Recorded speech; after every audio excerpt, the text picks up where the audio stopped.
in Georgia, where a man was arrested in the cold case murder of a University of Georgia law student. And this guy was fighting for bond. 48-year-old Edrick Faust, arrested earlier this year in the 2001 murder of law student Tara Baker. And firefighters discovered her body when they went to an apartment fire there, and they say that she was sodomized, she was strangled, and she was stabbed. True crime just got darker. Catch the full episode on the link above. Subscribe to At Southern Sin today and hit the notification bell for more live original episodes Wednesdays at 8 p.m.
in Georgia, where a man was arrested in the cold case murder of a University of Georgia law student.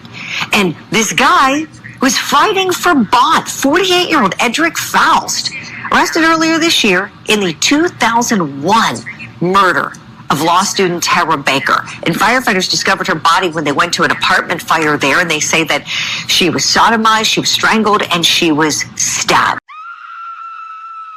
True crime just got darker. Catch the full episode on the link above. Subscribe to At Southern Sin today and hit the notification bell for more live original episodes Wednesdays at 8 p.m.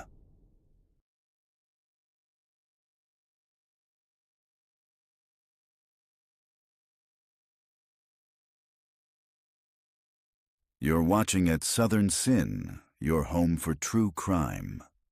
Court will begin shortly. Don't go anywhere.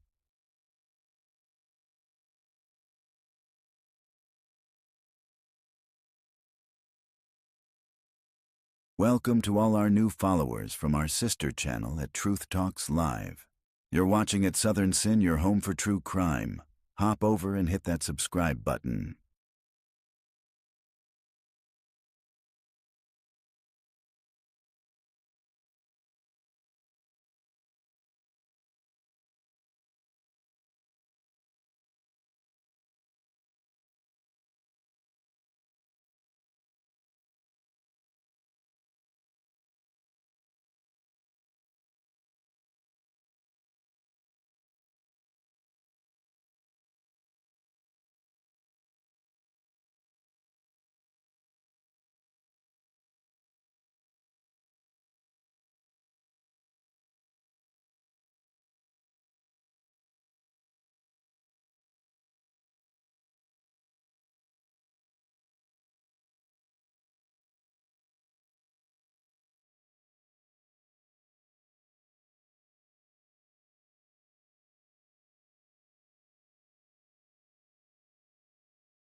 Welcome to all our new followers from our sister channel at Truth Talks Live.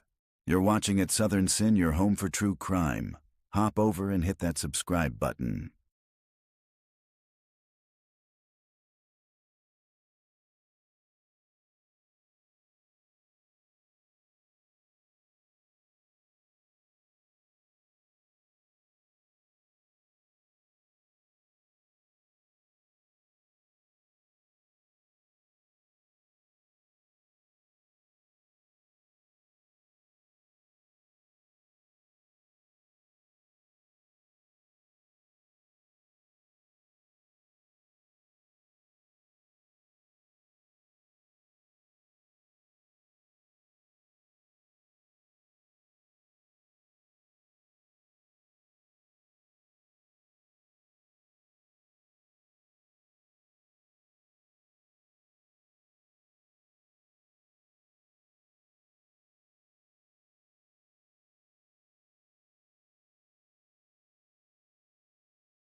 Welcome to all our new followers from our sister channel at Truth Talks Live.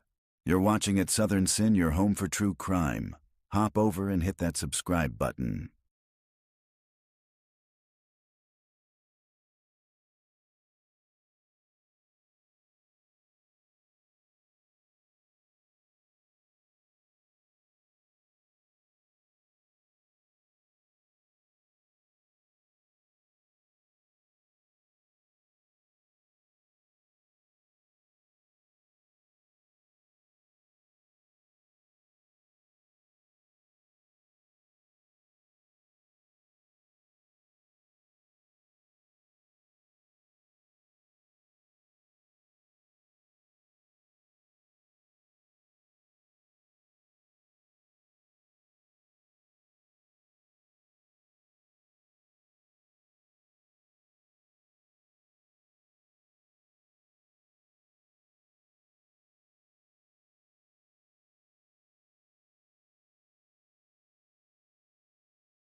You're watching at Southern Sin, your home for true crime.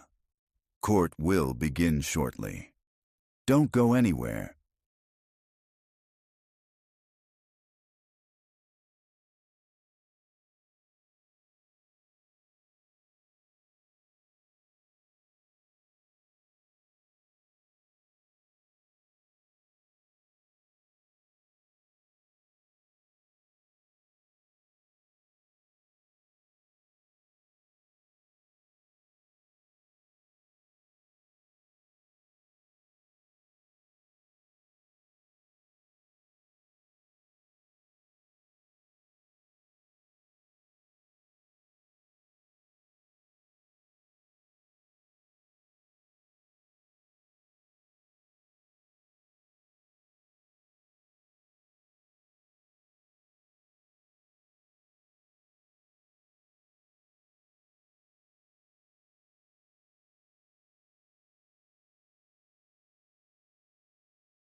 No, I need to speak. Okay, all right. I'll let you do that.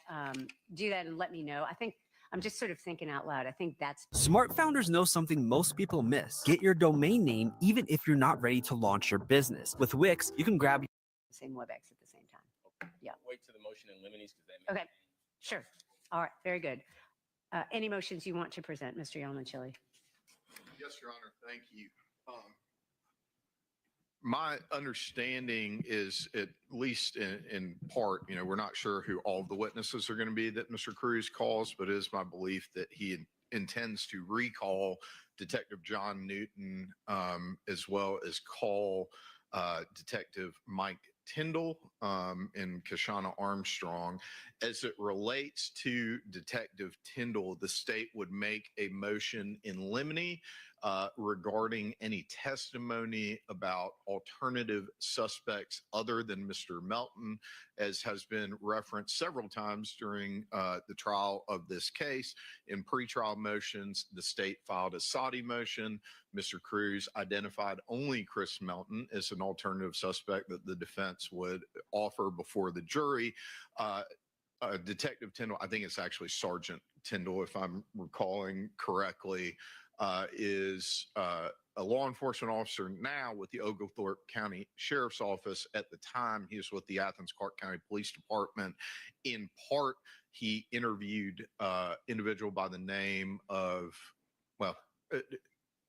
Stephen Barden, who was a law student at the time, and he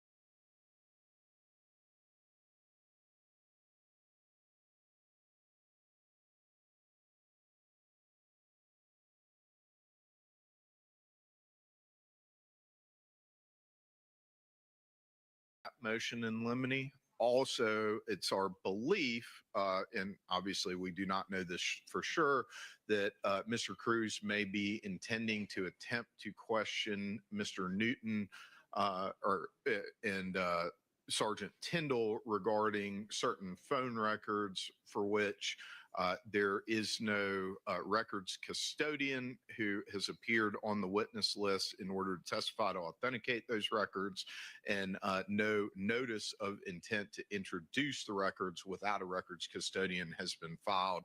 Obviously, we ran into this issue with another witness, which is why the state is making a motion in limine at this time that those records should not these witnesses do not have the ability to authenticate those records in an appropriate way to lay the foundation for their admissibility. And so those records should not be used as a methods of questioning these witnesses or raised as far as their contents in reference to the questioning that Mr. Cruz would do, or, even if they're not admitted into evidence, the information in them cannot then be used in the questioning in an effort to introduce hearsay evidence through questioning of witnesses who aren't able to lay the proper foundation for the admission of those records. So those are the motions in limine that I wanted to present, Your Honor. And I know that the way we've split up the cross-examination of possible witnesses that Mr. Cruz may call. If I could have just a moment to consult with Mr. Bolden. But you were talking about the phone records with regard to the witness. Mr. Cruz is calling Sergeant Tyndall. Is that right? Sergeant Tyndall and Mr. Newton. Oh, and Mr. Newton. Okay. In the recall, I believe there was an attempt the first time that Mr. Newton testified in order to introduce those business records, and the court made a ruling that there was not a proper foundation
that in its opening statement. The state would move to exclude any testimony by Mr. Newton as it relates to his conversation with Ms. Gann. First of all, it would be hearsay.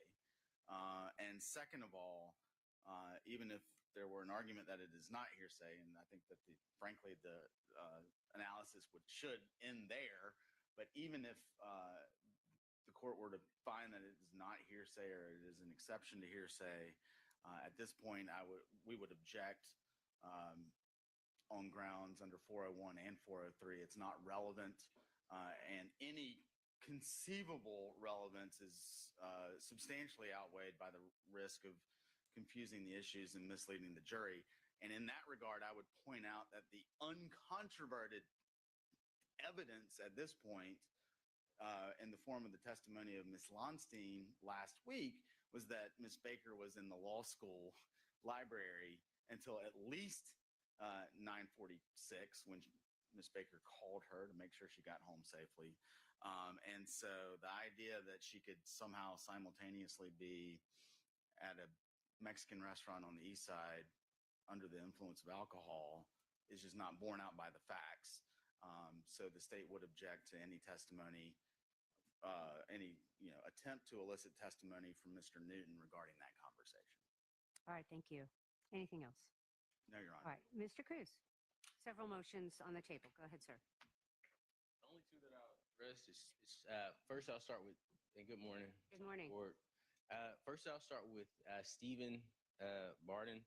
I do intend to introduce that evidence, Your Honor, and not for the purposes of showing him as an alternative suspect, but for the purposes of showing that they had Mr. Chris Melton and this evidence leading to Mr. Chris Melton.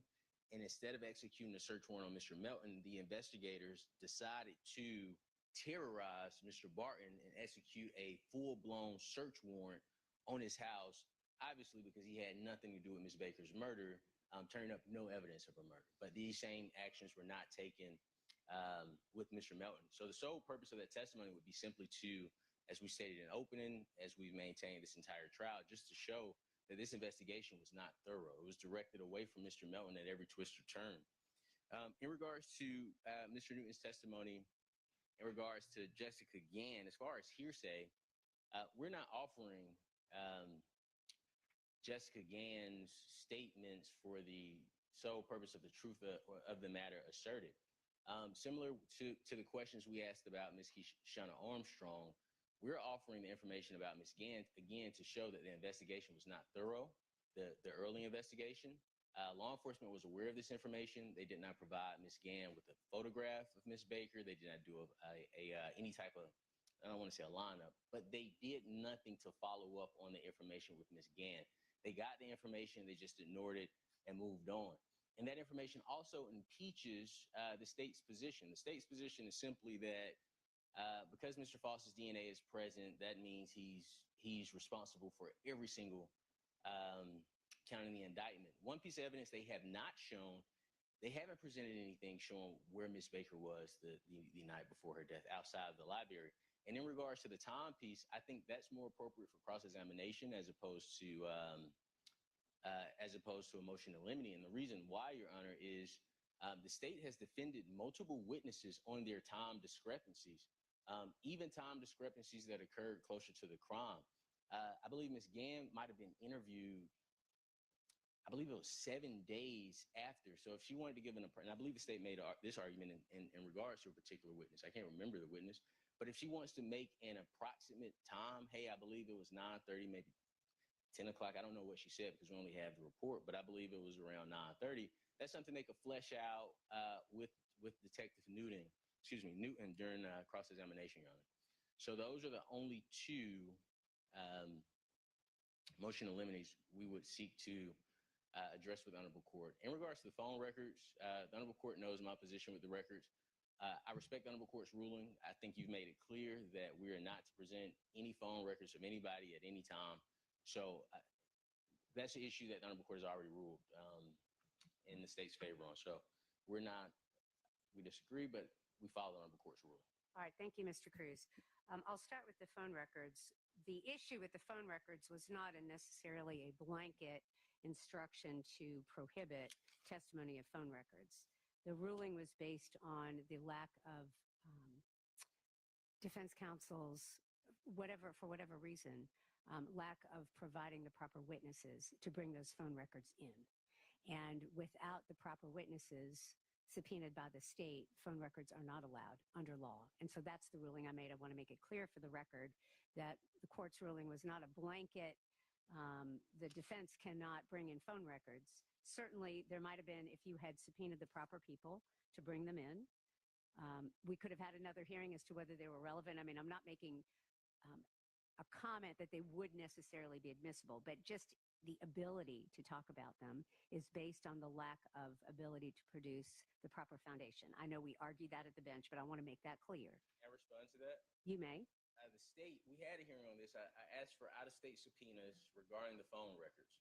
I advised honorable court at that hearing that Sprint, and I believe, I can't think of other companies, but the companies were out of business. They sent me emails stating that because the records were so old, they did not have a way to verify those records. The state explained to the honorable court that I'm looking for the proper word, but I don't have it now, so I'll just say they would agree that for foundation purposes, the records are admissible. They said they would object on hearsay grounds, things of that nature. But our argument was that the records aren't hearsay because they are computer-generated records as opposed to a statement by a person. Just to put that information on. Well, let's talk about that because we did have a hearing with regard to those issues. There are a lot of phone records that we were sort of talking about at the time. Right. So let me let the state respond. We can talk about that. Go ahead. I'll be happy to respond, Your Honor. That hearing did occur. At that time, we had been in for several weeks, I believe, attempting to discuss and lock down stipulations with Mr. Cruz, and it was the state's belief at that time that we were going to be in a position where Mr. Cruz was agreeing to stipulate as to the foundation for certain crime lab reports, and in exchange, the state would be willing to stipulate to certain phone records and also crime lab reports from North Carolina in the form of some mitochondrial DNA analysis. However, Mr. Cruz never gave the state a response despite repeated requests to give us an answer as to whether or not we had stipulations. I drafted a list of proposed stipulations and I gave them to Mr. Cruz in the form of a physical document, I believe on the first day of jury selection. After reviewing that document and consulting with Mr. Faust, Mr. Cruz informed the state that at Mr. Faust's direction, the defense was refusing to stipulate to anything. So an offer was made and denied by the defense. And at that point, there were no stipulations, and the state has endeavored to call the appropriate witnesses to admit the evidence that it intended to admit via stipulation, and was certainly something that was available to the defense as well. But as the court noted, for whatever reason, those witnesses haven't been present in order to lay the foundation. So that's the context in which stipulations were discussed and then refused by the defense. All right, thank you. Anything further, Mr. Cruz, based on Mr. Yelman-Shilly's comment? No, that's accurate. Okay. We refused Okay. stipulation. Okay. Correct. All right. Thank you, sir. So I think based on that, and I do remember certainly the hearing, I can go through and look at my notes. They aren't in front of me at the moment in the order that the court signed. But I would just say, I mean, I'm going to grant your motion with regard to the phone records, Mr. Yelman-Shilly. I think that is appropriate legally at this point. If a stipulation is not entered, as was announced in court that you all would be able to work that out, the court would have had to know that in order to specialize or set a special time, I should say, to hear the rest of your motion, Mr. Cruz, to decide whether your motion was appropriate and whether what you were asking for could be granted, and that hasn't been done. I can't do it certainly in the middle of trial. So I'm going to grant your motion with regard to the phone records. With regard to any testimony from Mr. Newton with regard to a witness that you wanted to call, Jessica Gann, let me ask you this so I'm clear on what you're saying. Well, let me just ask you, what is your position on the state's objection about hearsay? Yes. I mean, they've objected on other grounds as well, but what about the It hearsay? goes to notice. That's my response. It's not hearsay because it goes to notice. That law enforcement was on notice about this information and they didn't follow up on it. We're not offering for the truth of the matter. We're offering it to show law enforcement, which is one of our multiple defenses in this case. I think a big part of the state's case is that law enforcement had information that they just failed to follow up on that would have resolved this case 20 years ago. So it's just notice. This goes to notice that law enforcement was aware of this fact and they didn't follow up on it. Thank you, sir. I think at this point, what the law would require, Mr. Cruz, is that if the defense's argument is that these statements that certainly I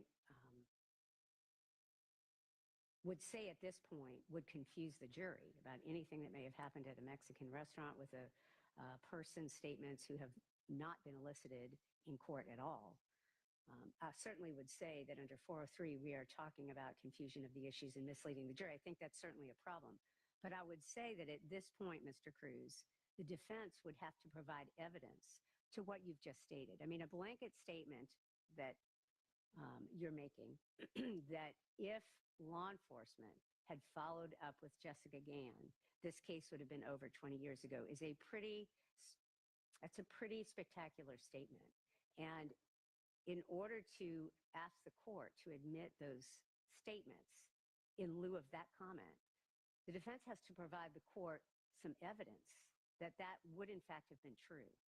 And without that evidence, that testimony that you are seeking to elicit, certainly I would say falls under the category of misleading the jury, of confusion of the issues. And it really does come close to that line that we have been discussing this entire time, which is the order that there are to be no statements by witnesses about other suspects other than Chris Melton, which you properly gave notice to the state for. So, you certainly can respond to what I've said, and then we're going to kind of move on, but go ahead. So two things.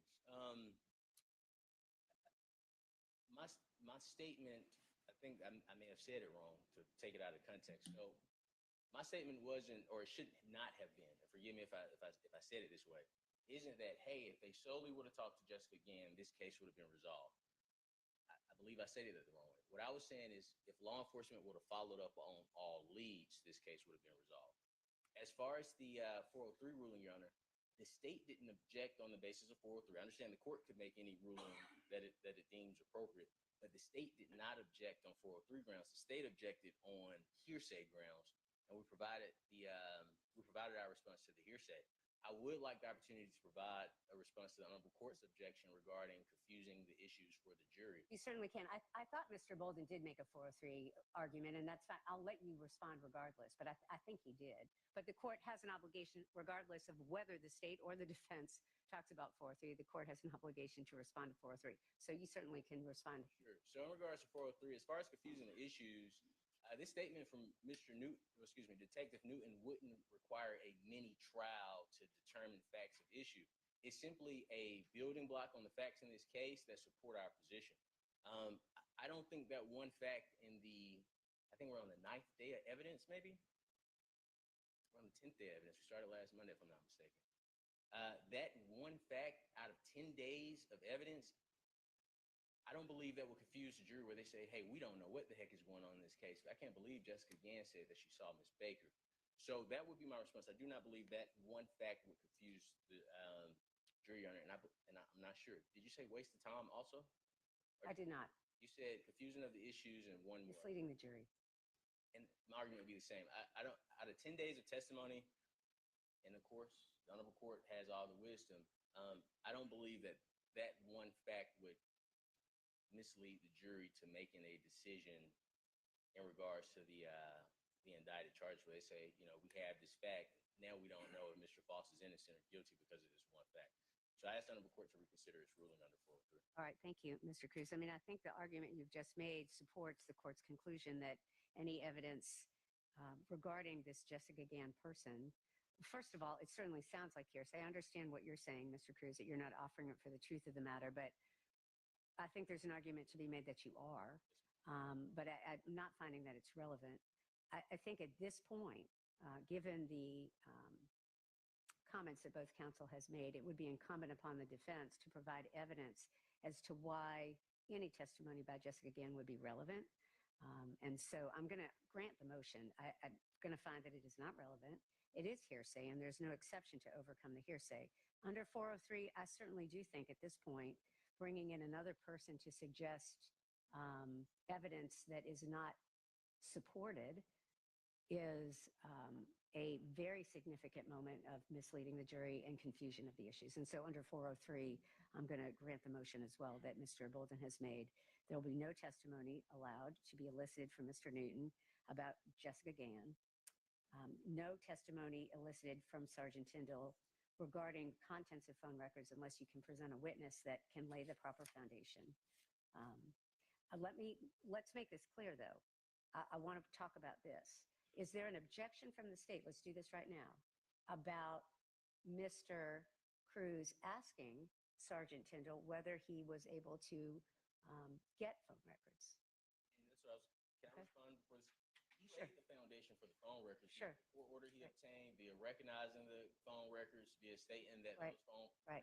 that they didn't appear to be altered. So he laid the foundation Sure. for the records that you received. I remember that. I have that in my notes. But let's just get this out now so we're not having any, problems I later. do not believe that there is anything wrong with asking Sergeant Tyndall if he obtained phone records.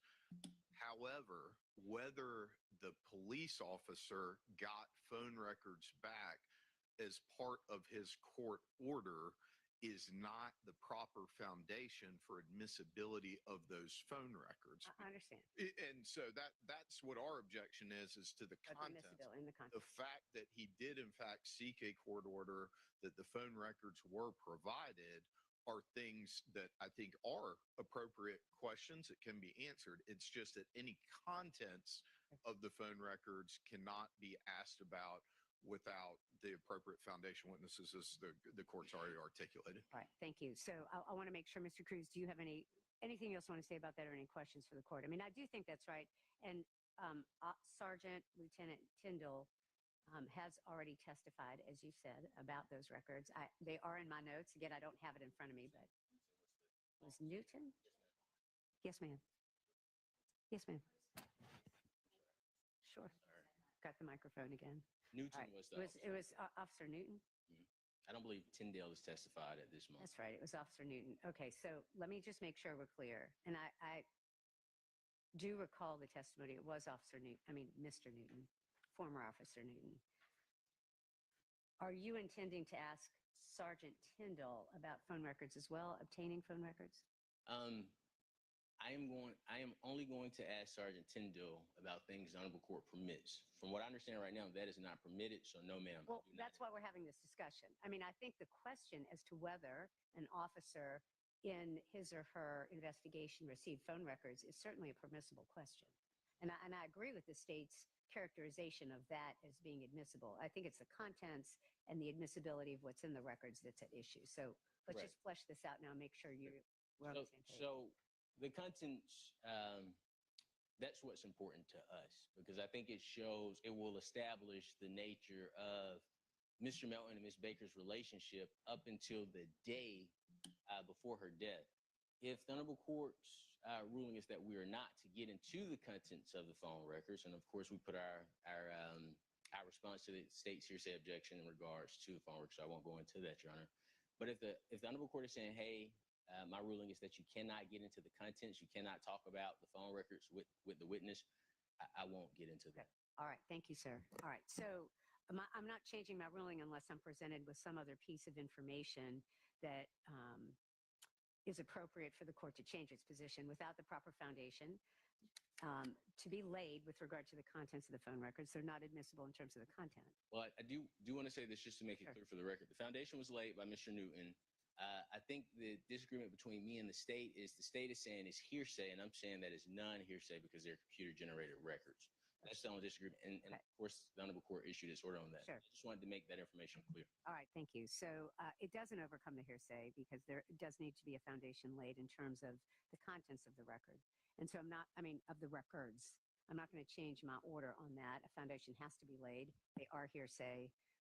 And unless the witness is a custodian of those business records, can testify to them as would be required under law, I am going to rule that the contents are not admissible. The questions about whether an officer received phone records is an admissible question. Mr. Yelmicheli, did you want to add something before we finish this phone records conversation? Just briefly, Your Honor, I'm sorry, I should have mentioned this before. We would, although it's perfectly fine as from the state's perspective for Mr. Cruz to ask about whether or not Sergeant Tyndall or Mr. Newton received phone records, we would say that any affidavits that were submitted by the law enforcement officers in order to receive the court orders to get the phone records and the court orders themselves, I don't think are admissible as evidence, as substantive evidence in the case. Just the questions are appropriate, but I don't think those documents, as far as the affidavit, would be admissible and would be able to be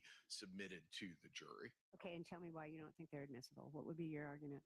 Well, Your Honor, those affidavits are within them going to necessarily contain some hearsay information since they are, the officer's statement and affidavits for purposes of receiving court orders or search warrants are not limited by the rules of hearsay when they're being submitted to the judge. Now, if there were certain portions of them that serve to contradict testimony that the witness gave about things they did or did not do, then they may be admissible for the limited purpose of impeachment on those issues. But just simply tendering a law enforcement officer's affidavit, I do believe would contain hearsay statements within it and also contain their opinions on certain things and various other things that wouldn't necessarily be admissible in the context of a trial before a jury, although they would be appropriate for the purpose of having obtained the court order to begin with.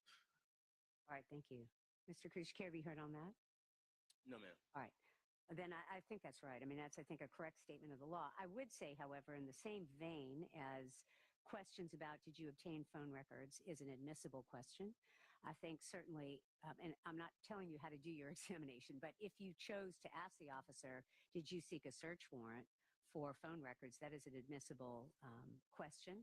And unless you want to be heard on that, Mr. Yelmicheli, I want to make sure sort of we're clear that there are certain things you certainly can ask law enforcement about their investigation, and asking for a search warrant and did they go seek one is an appropriate question. I think the contents of what they received would probably not overcome a hearsay objection. If you feel otherwise at the moment, we can take it up outside the presence of the jury. All right. With regard to Kishana Armstrong, or is it Keyshawn Armstrong?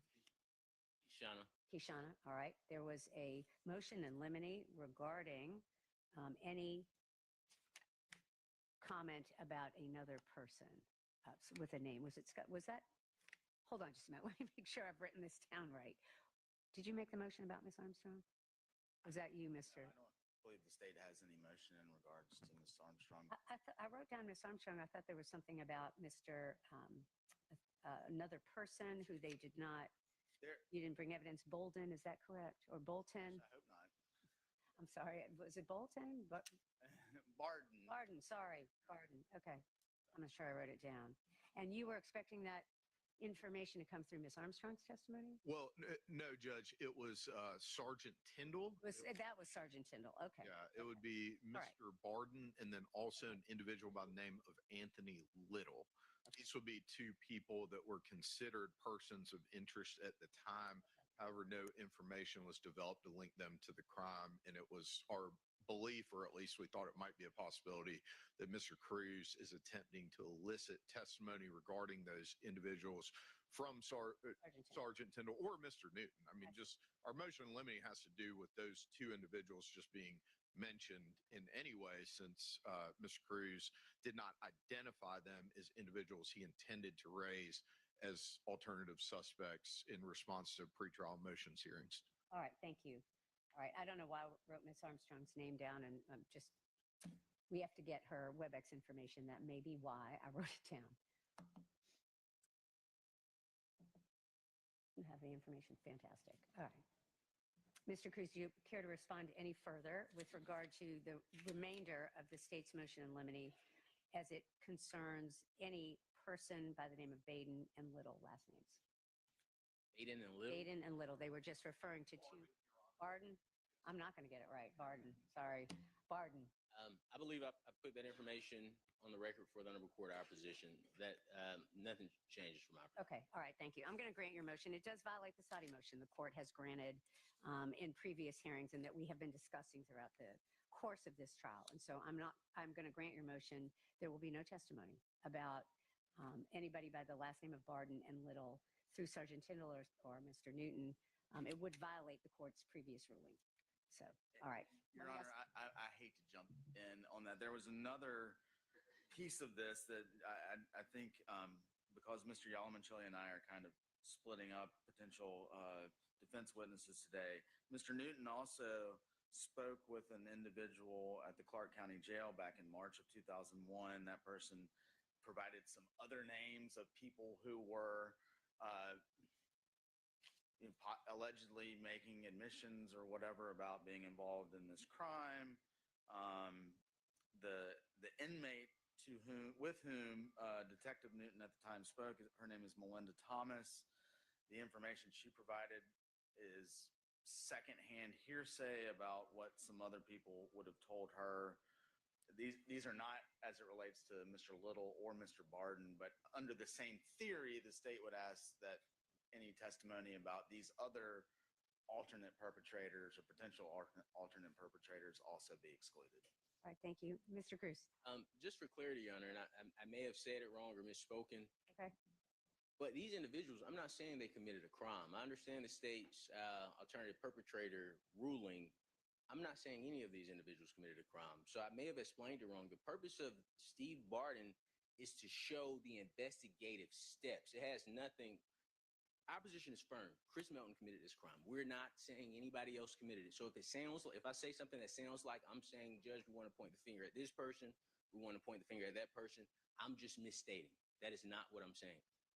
Anything that we're seeking to bring in at this point in our case in chief is to show the failures of the investigation. They have nothing to do with whether a person committed a crime. They have nothing to do with hearsay. It's just whether, did you have notice of this fact?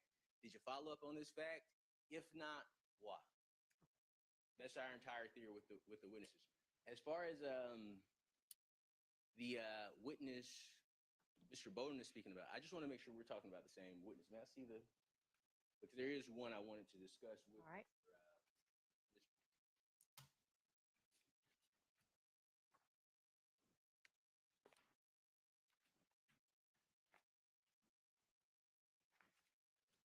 So I, in fact, do intend to speak about Ms. Thomas. I wasn't going to refer to her by name. I was just going to say, did he speak to an inmate?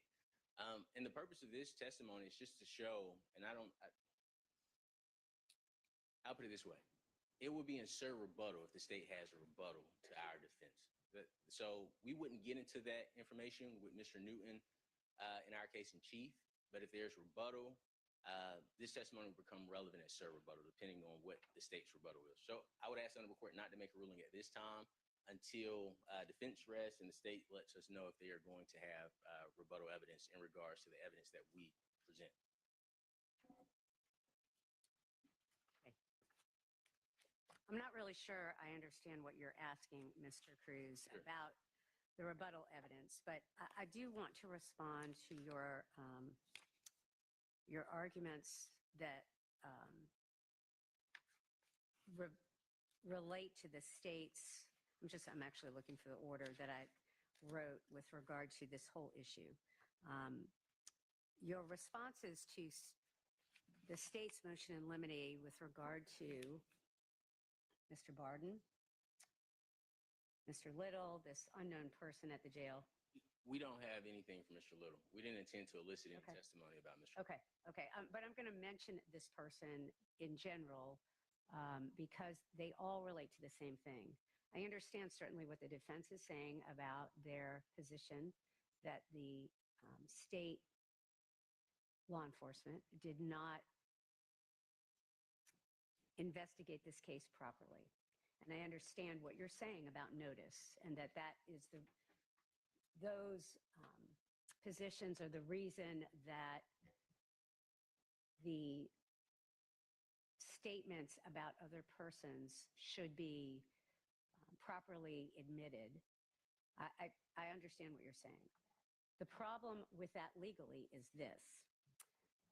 The defense is asking for the court to allow it to go to admit those statements under that theory.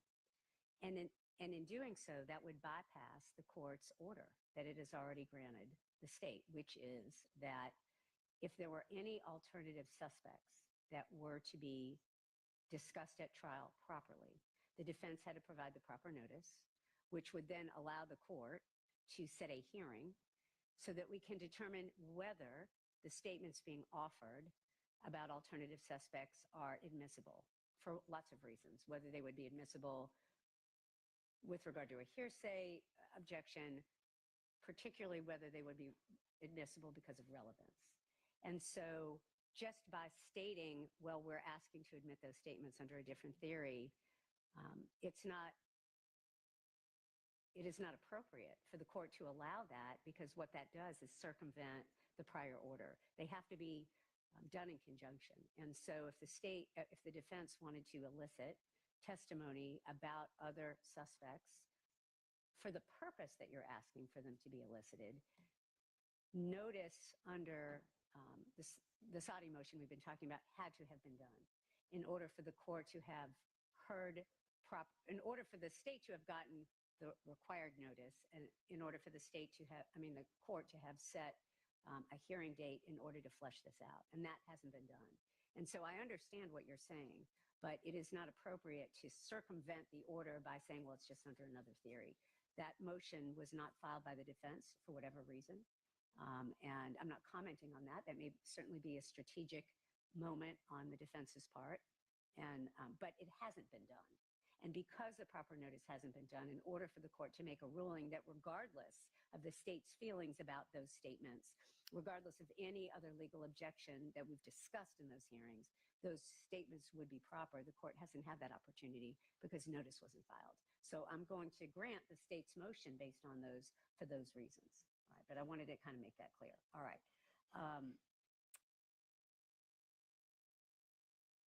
Let me start again with the state. Anything else we need to take up before the jury comes back in? No, Your Honor. Okay. Mr. Cruz, is there anything else we need to talk about before? Well, based on the rulings, I would like 10 minutes to talk with everybody because we have to figure out what. Absolutely. So I think what we're going to do is this. We have your information for WebEx. We're going to go ahead and just get that set up. I'm going to give you all till 10:20. Right, so that's about 25 minutes. I'll be back on the bench at 10:20, and then we'll get started. All right, we'll be in recess until then. Thank you. Your Honor. Yes. I need to speak with Mr. Faust too, so he'll need to be a part of that discussion. Can we make that happen? Mr. Faust would need to be a part of that discussion as well. He can remain here. No problem.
Thank you for subscribing to At Southern Sin. Keep our algorithm high by hitting the like button now and use hashtag Sinners in the chat to win a free membership.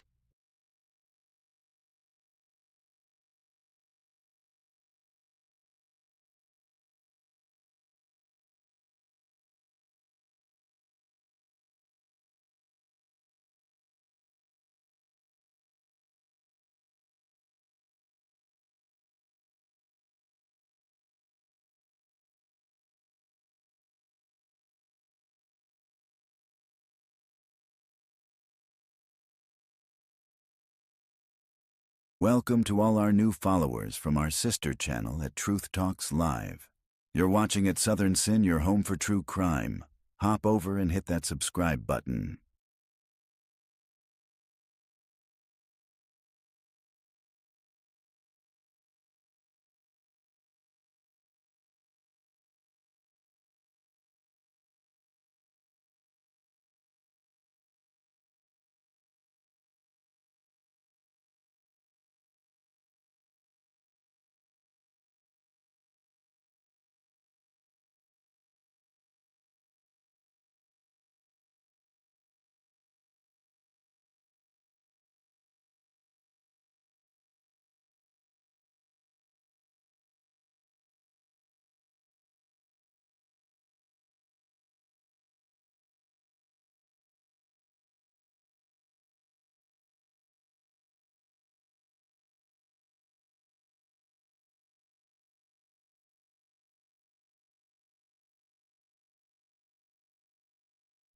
You're watching at Southern Sin, your home for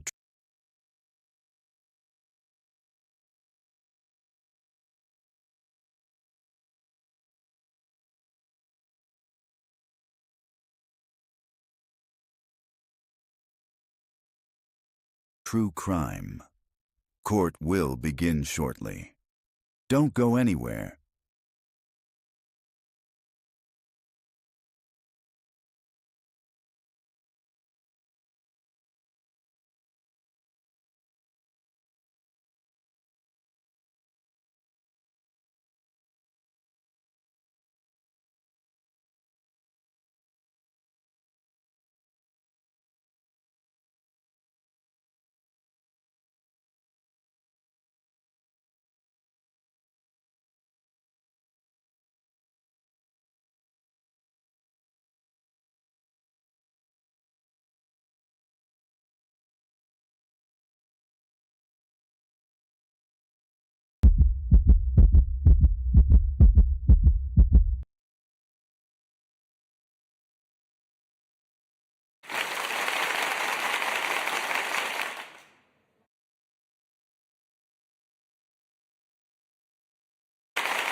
You're watching at Southern Sin, your home for true crime.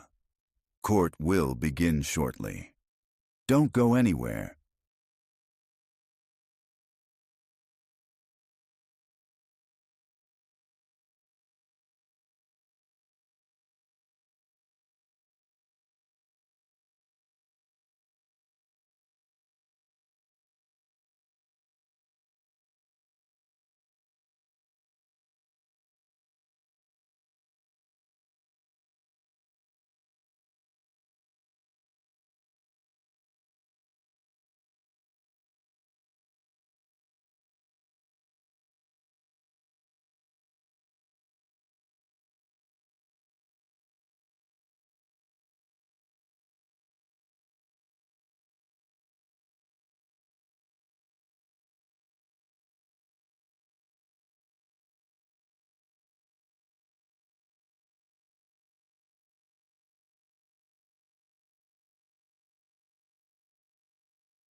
You're watching at Southern Sin, your home for true crime.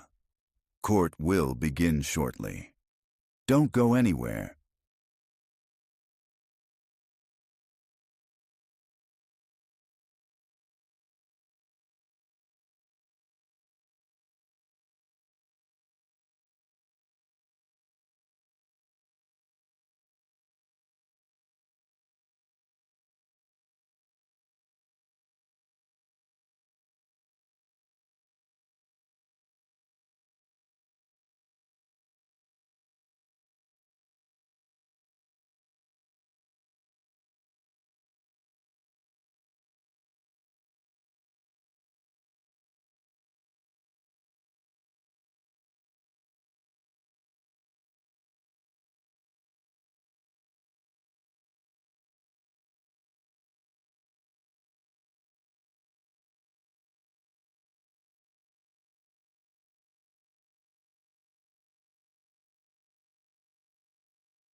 You're watching at Southern Sin, your home for true crime.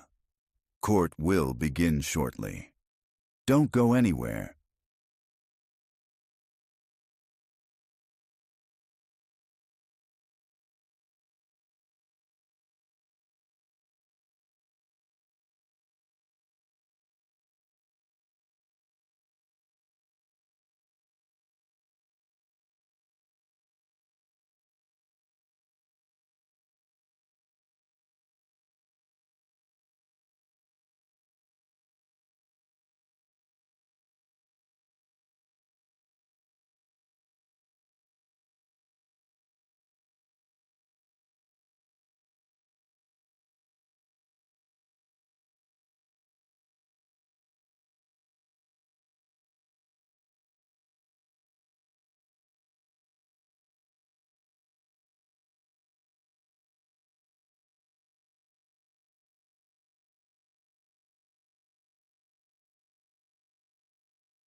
You're watching at Southern Sin, your home for true crime.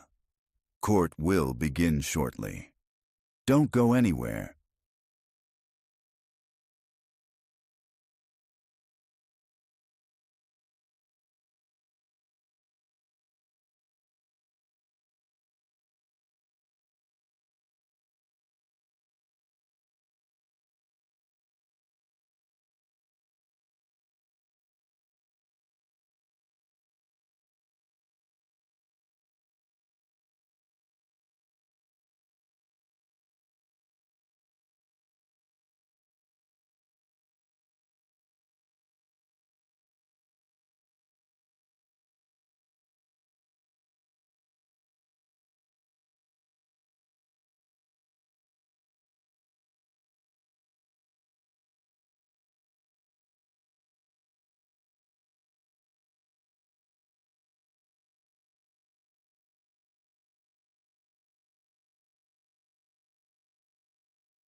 Welcome to all our new followers from our sister channel at Truth Talks Live. You're watching at Southern Sin, your home for true crime. Hop over and hit that subscribe button.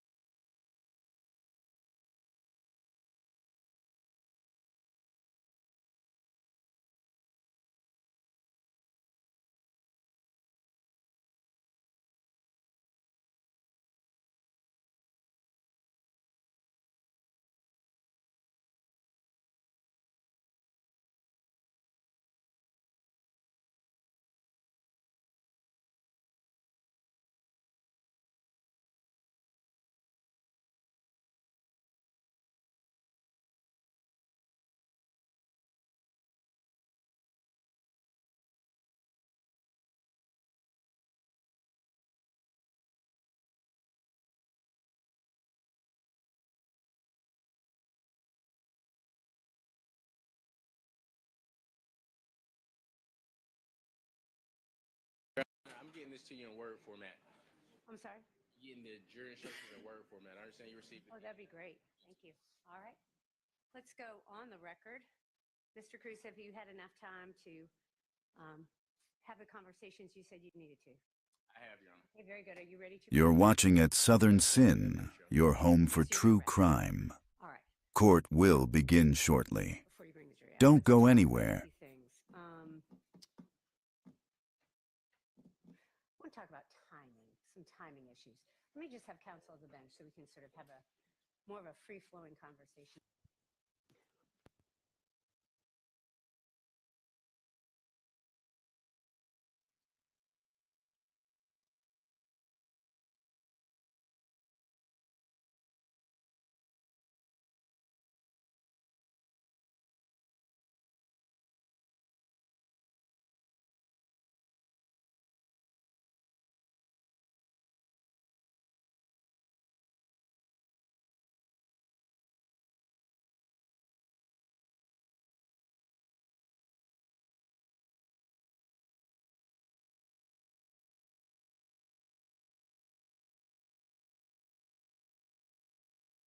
You're watching at Southern Sin, your new home for true crime. Smash that like button now. We'll be right back.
You're watching at Southern Sin, your home for true crime.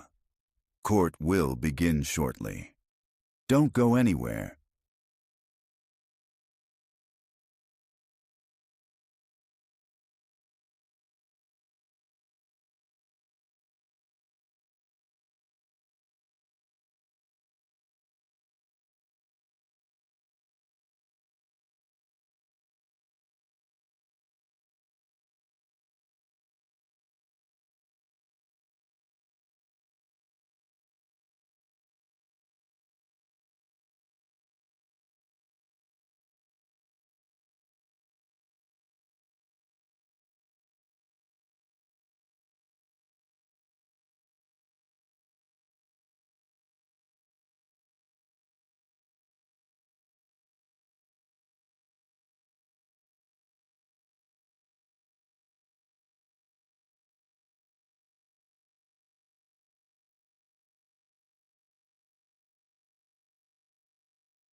Thank you. You all may be seated.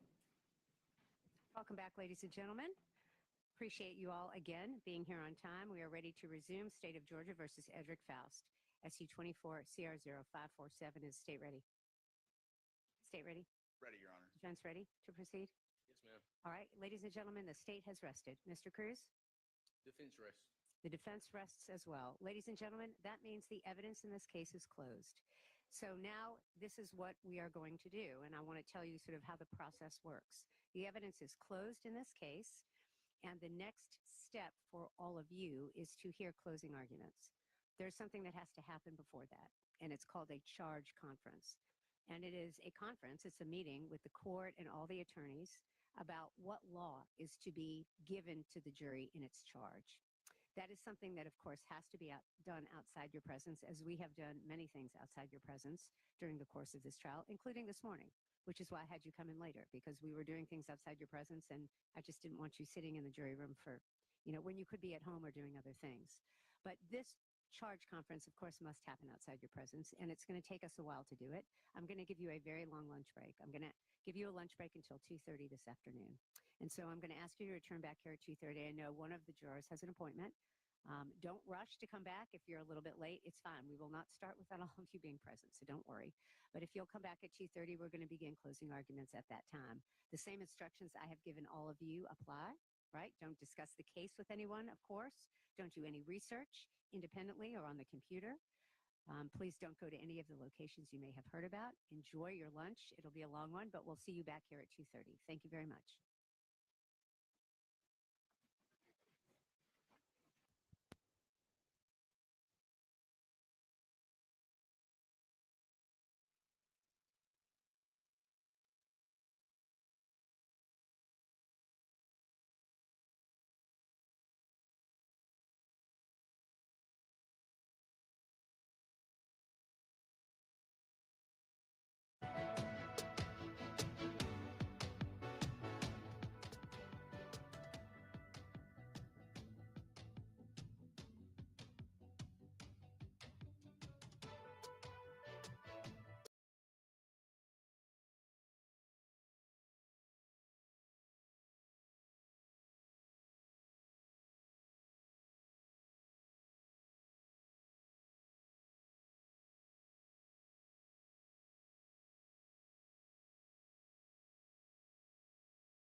Adjourn for the moment.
I guess you know what comes across my mind. Murder.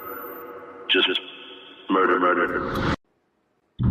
A lot of ladies think he's attractive. Very nice, very well spoken. This is what I do with women, you know? I use my charm, use my good looks. I'm like a lion. You're the prey, I can sense it. I stand here today to announce the indictment of Wade Wilson for the murders of Christine Melton and Diane Ruiz. Both of them had been strangled. The last person that they encountered was Mr. Wade Wilson. He said he got back in the car and ran her over until she looked like spaghetti. I choked her out so she couldn't breathe anymore. I was on a rampage at this point. He's still pulling the strings from a jail cell. He's got an army of wives. That's all he's ever wanted. To advocate for someone because you think he's handsome. A rage overcomes me. Just kill. Kill. Kill. When I get that way, I become the devil. I'm gonna be honest with you, son. Everybody in the state thinks you're a monster. True crime just got darker. Catch the full episode on the link above. Subscribe to At Southern Sin today and hit the notification bell for more live original episodes Wednesdays at 8 p.m.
Is this Mr. Lloyd, Markeith Lloyd? All right, thank you. Let's go ahead and begin these first appearances.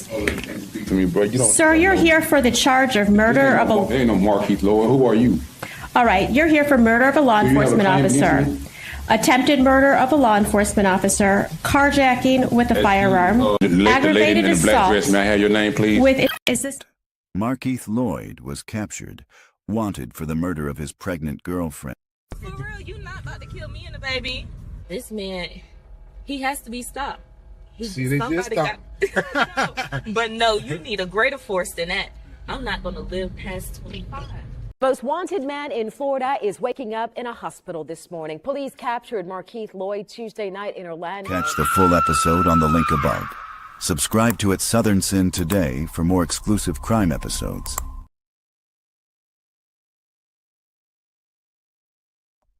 Investigators could only conclude the unimaginable, that this weight had been used to crush her skull and ultimately the life from her. But the horror did not end there. Inside the master bedroom closet lay Gloria's teenage son, Caleb. Only 17 years old, bound tightly in tape, his lifeless body discarded like he was nothing. True Crime Tuesdays just got darker. Southern Sin's all-new episodes drop at 9 p.m. Subscribe now for exclusive content.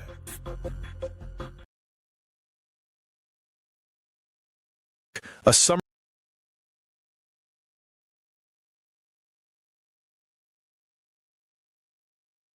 summer night turned deadly when 17-year-old Alvin Foy unleashed chaos.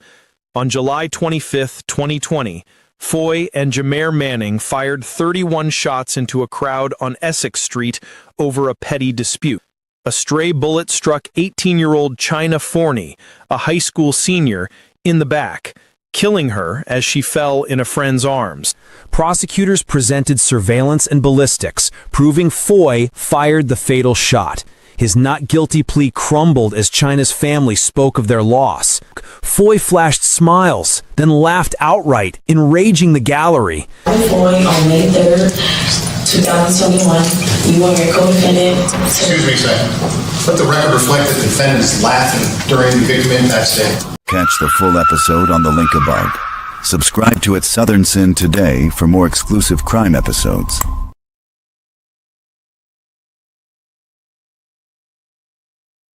I just killed my mother. And what happened, sir? Earlier that evening, Champaign County dispatchers answered a 911 call from Shane's 14-year-old son.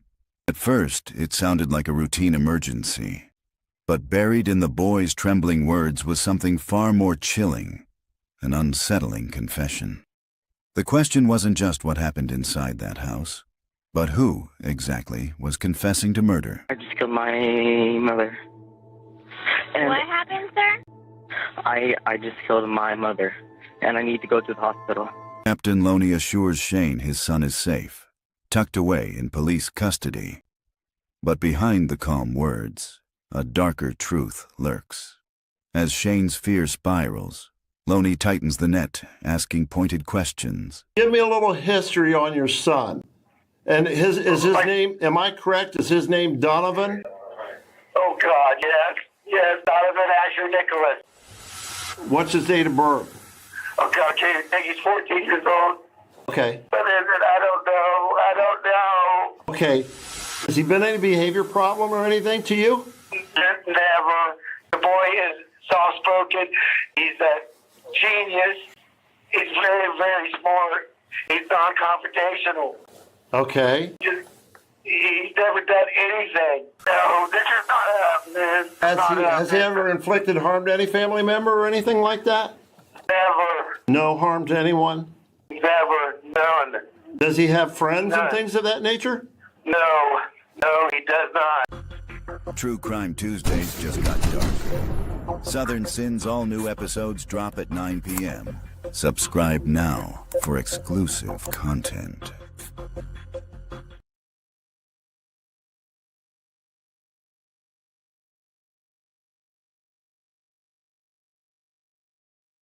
Rapper YNW Melly, whose real name is Jamel Demons, back in a Broward County courtroom Monday as the state prosecutors and the defense are going over a number of different motions filed to see what will be admissible for Demons' retrial. Demons is accused of murdering Christopher Thomas and Anthony Williams, both childhood friends, back in 2018 after a late-night recording session, and then allegedly made it look like a drive-by shooting. His first double murder trial ended in 2023 in a mistrial after jurors failed to reach a unanimous verdict at trial, with twists and turns that included allegations of witness tampering, passing messages in jail, and alleged plans to escape. All issues brought before the judge today to see what would be permitted to use in his new trial. Demons faces a number of charges that include 2 counts of premeditated first-degree murder and witness tampering.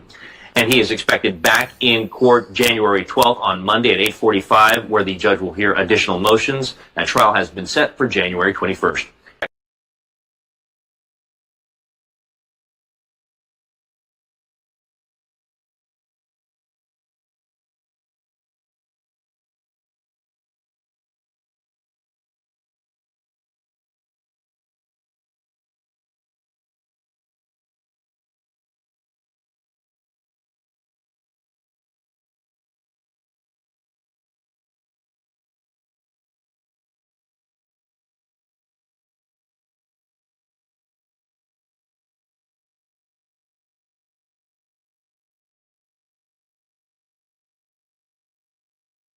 Teenager Sarah Grace Patrick went public on social media after her mother and stepfather were shot and killed in their own home.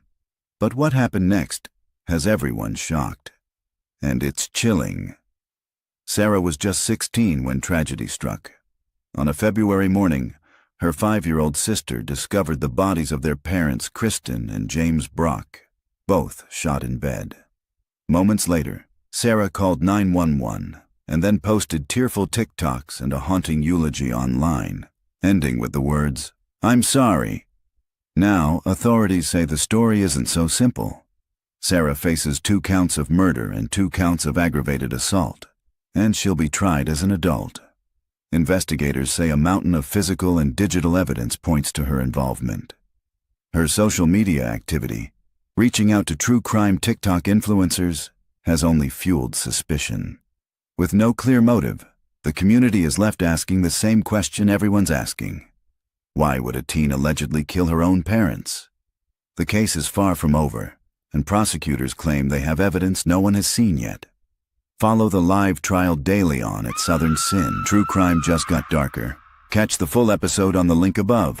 Subscribe to at Southern Sin today and hit the notification bell for more live original episodes Wednesdays at 8 p.m.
Hey, how are you? Good. You need to talk to me about something? Well, I just wanted to offer any assistance that I might have. I was a really good friend of Travis's, and I don't know a lot of anything, but... What have you heard so far? I heard that he passed away, and that... I don't know. I've heard all kinds of rumors. I heard there was a lot of blood. When we first arrived on scene and started talking to people, some of his closest friends began mentioning your name. You know, hey, you need to call her because she probably knows what happened to him, or she possibly had something to do with it. Looking for a good binge? The Jodi Arias murder trial is back. Relive the stunning testimony, explicit evidence, courtroom meltdowns, and the circus that surrounded the case. From sexual obsession to betrayal, this is the true crime case that captivated the world. If you think you know the story, watch it unfold again, raw and uninterrupted. The Jodi Arias trial, re-airing only on Southern Sin. True crime just got darker. Catch the full episode on the link above. Subscribe to Southern Sin today and hit the notification bell for more live original episodes Wednesdays at 8 p.m.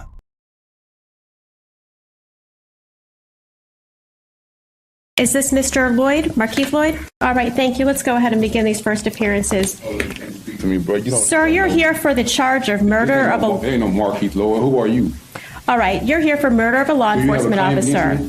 Attempted murder of a law enforcement officer, carjacking with a firearm, aggravated assault. May I have your name, please? Is this... Markeith Lloyd was captured, wanted for the murder of his pregnant girlfriend. For real, you not about to kill me and the baby.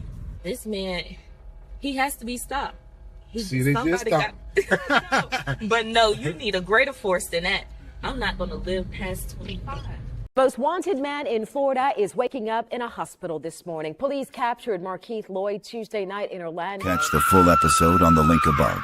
Subscribe to Southern Sin today for more exclusive crime episodes.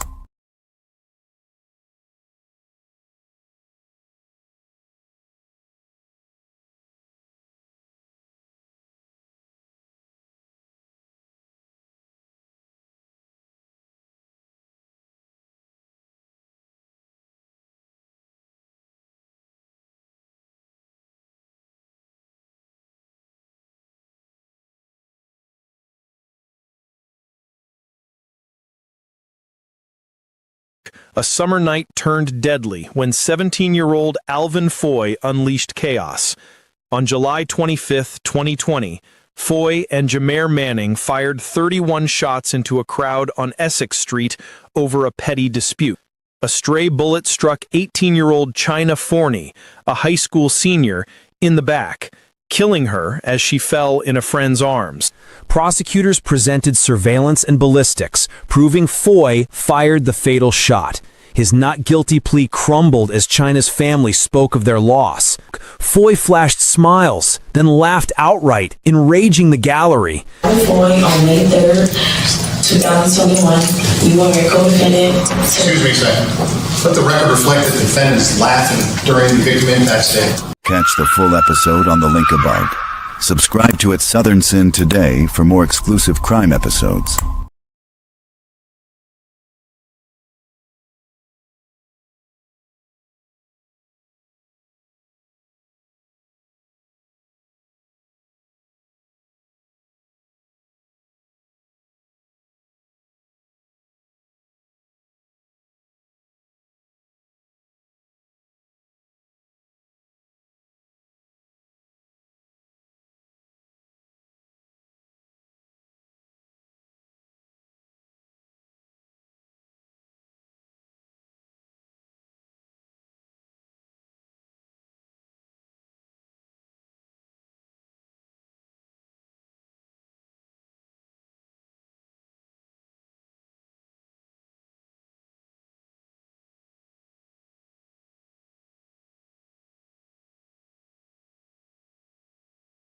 Every trial has a story the jury never hears, where the truth lives outside the courtroom. Join our host Dara Kennedy and the sharpest legal minds in the business for a new riveting show, Reasonable Doubt, What the Jury Doesn't Hear. No grandstanding, no spin, just the arguments that could change everything. Tonight, One question dominates the Rob Reiner murder case. What made powerhouse attorney Alan Jackson walk away? And can a public defender really carry a death penalty case? Emotions explode in the Uvalde school shooting trial against Officer Adrian Gonzalez. And shocking questions surface in the YNW double homicide retrial. Was there witness tampering? All of it is breaking on at Southern Sin.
Welcome to all our new followers from our sister channel at Truth Talks Live.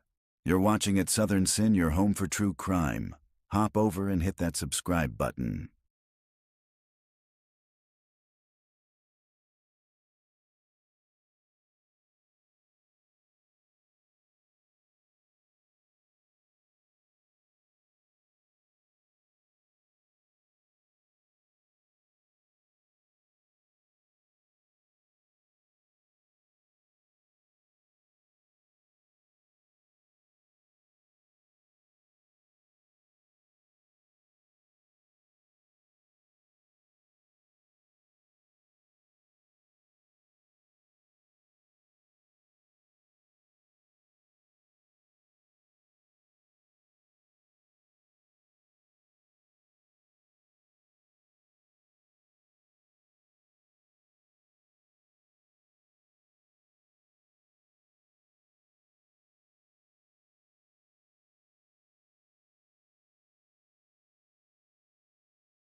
Mr. Cruz and Mr. Hill. I don't know if Mr. Bolden has been with us in a charge conference or not, but Mr. Bolden as well. I just can't remember. What I and go through page one by myself. What Ms. Ellis has done, of course, is consolidate everybody's charges, and it will, of course, eventually be a document that doesn't have the titles of the charges. Obviously, it'll read like just a regular document, but for our purposes, the titles will be in there. So if you all take a look at page one, I'm going to look through the indictment and make sure it mimics the indictment exactly. But if you see any, this is the time, the first couple pages, to see if there are any typos. That's, just make sure we follow. And if there's a typo in the indictment, it goes into the charges as the indictment reads. We don't obviously correct anything. I don't know if there is. I'm just saying that's how we do it. So if you'll take a look at page one and let me know if there are any objections to page one.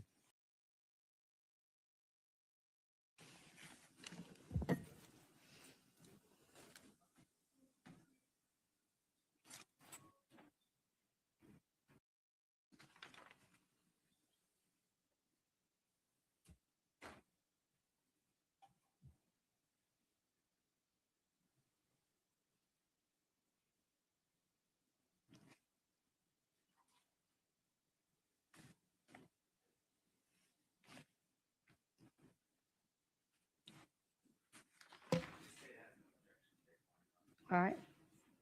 No objections to page one from the defense. All right, very good. Let's do the same, obviously, with page two.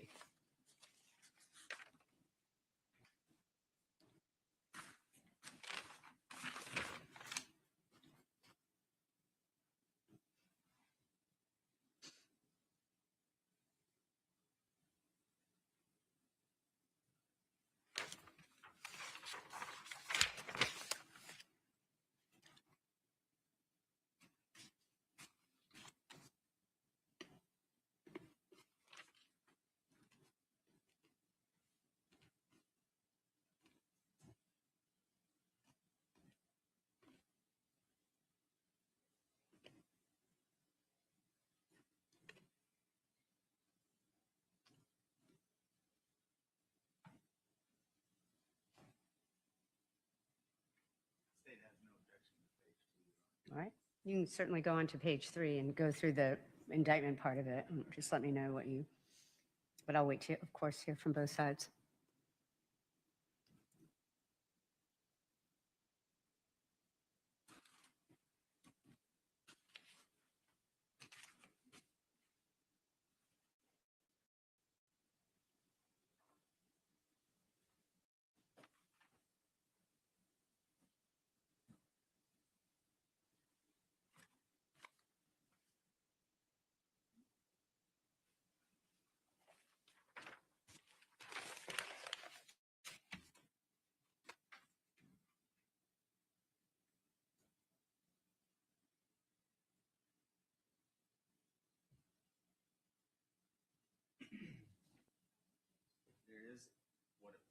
appears to be a typo on page 3. Okay.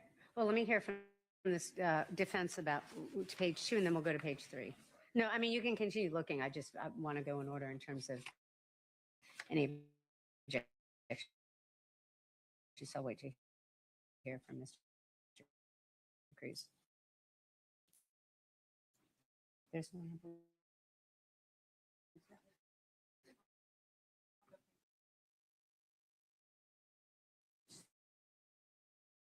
Okay. Okay. Already has a. So, it said accused in the county of Clark and state of Georgia did perform a sex act with the person of Tara Baker involving the sex organ of and What? 8 in front of. Okay. All right.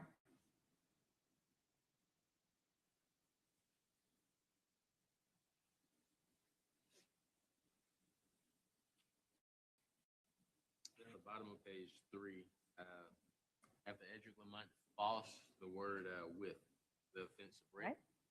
See it? Thank you.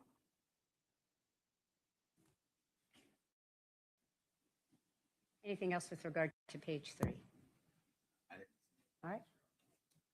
Mr. Hill, Mr. Cruz, are you okay with page 3 after the correction? And the word with. Okay, we'll go to page 4.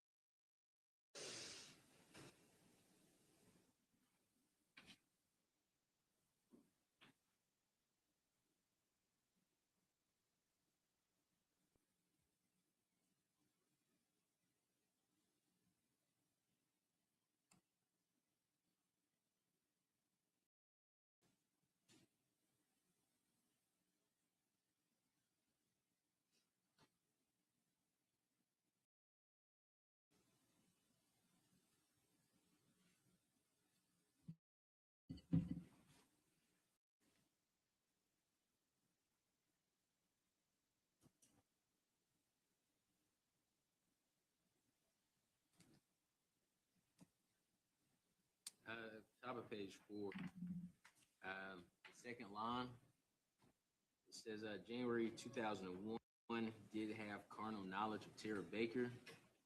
However, in the indictment, I'm mixing them up. Please forgive me. I'm mixing them Okay. up. Disregard that. Okay.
Page 4, Mr. Bolden, anything from the state about page 4? No, Your Honor, and I'm just going all the way to Okay. the bottom of page 5 to get through. Okay. Okay. I'm still on page 4. That's fine. Absolutely fine. I just want you all to know page 6, in the very top, there's a typo. It needs to be his instead of her, but we'll get. Those are the easy things to correct.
No issues with count 4, Your Honor. All right, page 4. We'll go to page 5.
One issue in count 12 of page 5, just the word on is missing. Word on or about the 19th day of January 2001.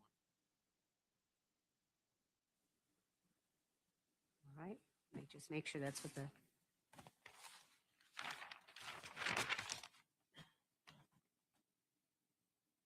Okay, that's exactly right.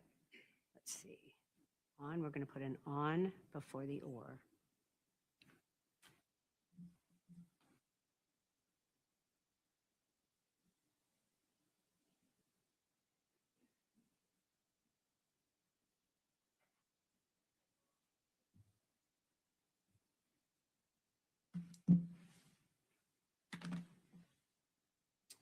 Also, count 12, the last line of count 12, well, the third line from last count 12, where it says laws of said state, the good order, and peach instead of peace. You got it. Peach does not fit. Okay, excellent. Thank you.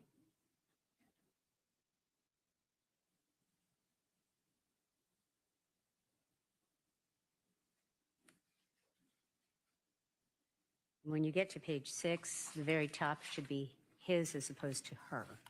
So that's the first thing we need to change.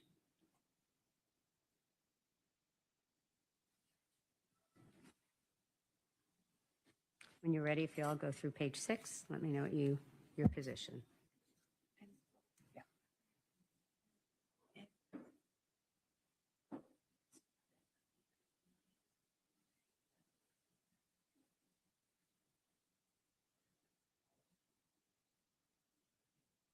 Okay, I just want to remind you all, Ms. Ellis made a good point.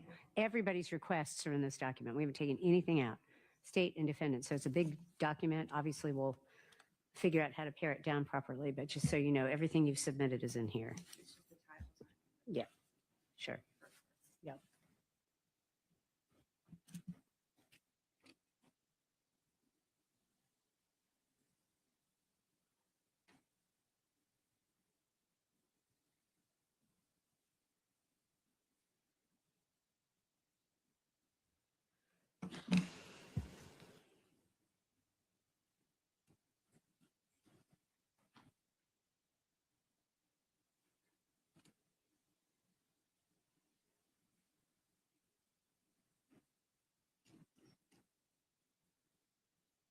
Bottom of page 5, just the hyphen in between not guilty.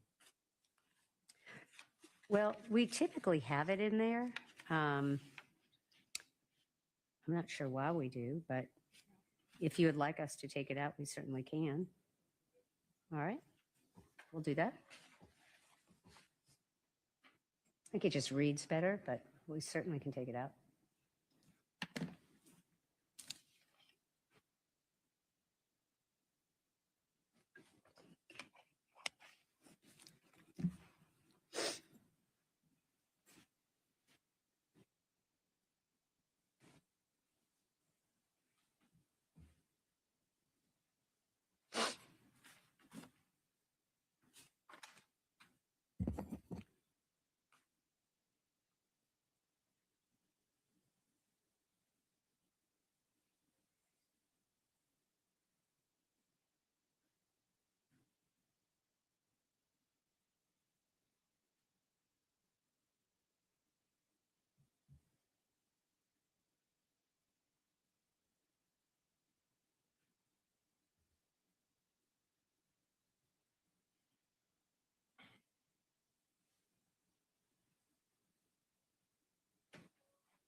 in the second paragraph of page 6. Yes. The fourth line, where it says defendant is guilty of the offense charge, or just change it to offenses. I have to figure out where you are. Hang on just a moment.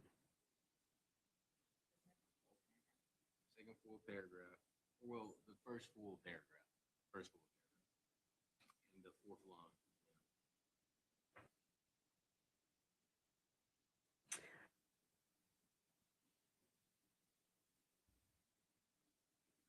Well, I think we always have it as crime, just because I think it indicates that they have to individually apply this reasoning to every single charge. And so I see what you're saying, but I think we're going to leave it in there just because I don't want them to misconstrue that they have a responsibility that's not individual to each charge. Yeah.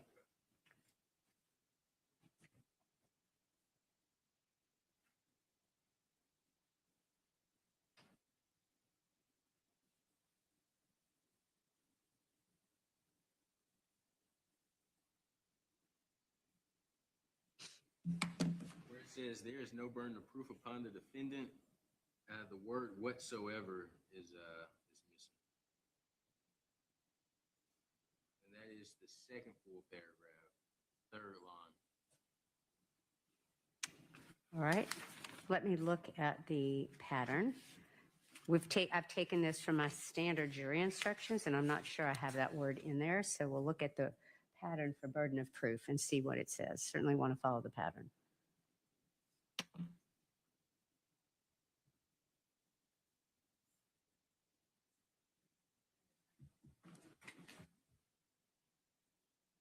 All right, this is the pattern. That'll be the fourth paragraph of the pattern. You're right. It says whatsoever. There's no burden of proof upon the defendant whatsoever. While you have that pattern, Judge, is also missing Okay. language of that same line. And the burden never shifts to the defendant to prove. Well, it says to prove innocence in the pattern. We have the word his, but we can take his out. Well, no, that's not. Okay. It says, and the burden never shifts to the defendant to introduce evidence or to prove innocence. All right. Mr. Bolden, any objection to increasing the language of the pattern charge and putting in introduce evidence and what? Introduce evidence or to prove innocence? That is what the pattern says. Okay.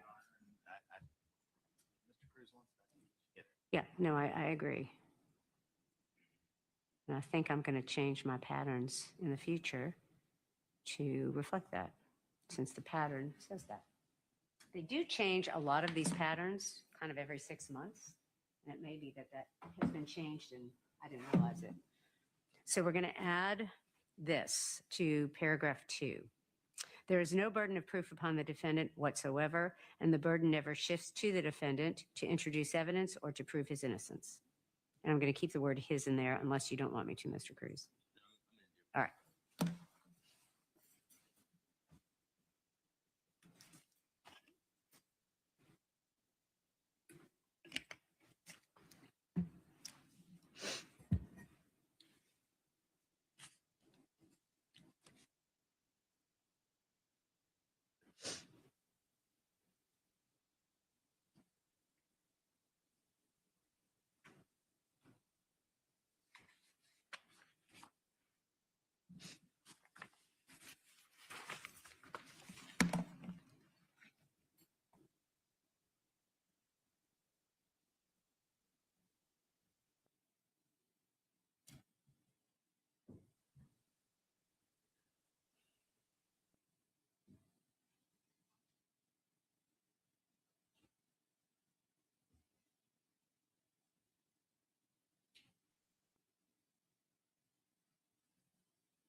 Can we copy the pattern language when we get into the definition of reasonable doubt? Tell me what you mean. Verbatim? Hang on one second. I just need to send this message to another attorney about a case for Monday. So hang on just a moment.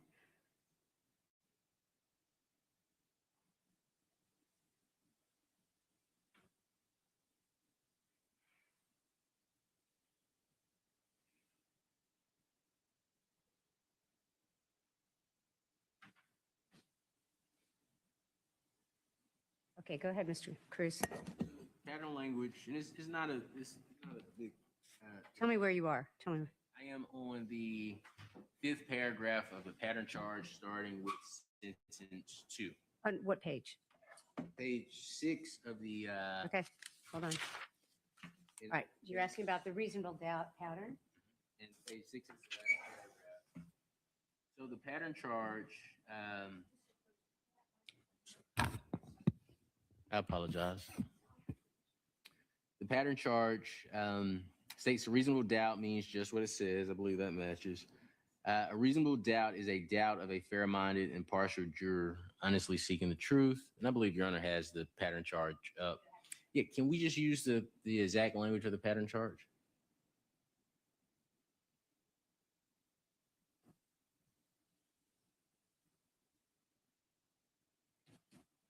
Well, we have all of this in here. I guess, is it just because it's in a different order? Yes, ma'am.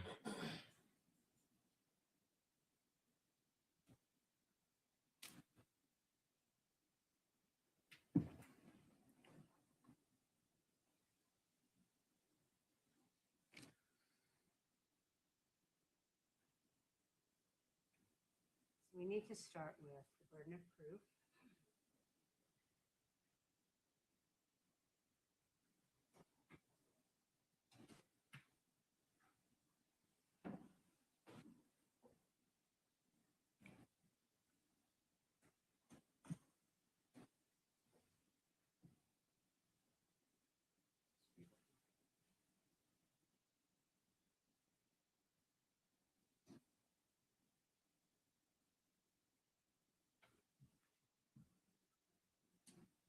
Well, we have, I mean, it is in here exactly the same. It's just in different paragraphs.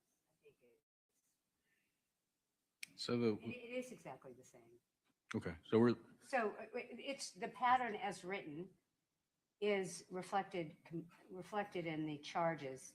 I think maybe the difference is the statement, however, the state is not required to prove the guilt of the accused beyond all doubt and true mathematical certainties in the paragraph above it. no, that's fine. We can move that to the paragraph below as it is in the pattern, but the order in which those phrases are or those sentences are done is exactly here. It's this, I think it just looks different, but I can move that sentence, however, to the next paragraph if you'd like.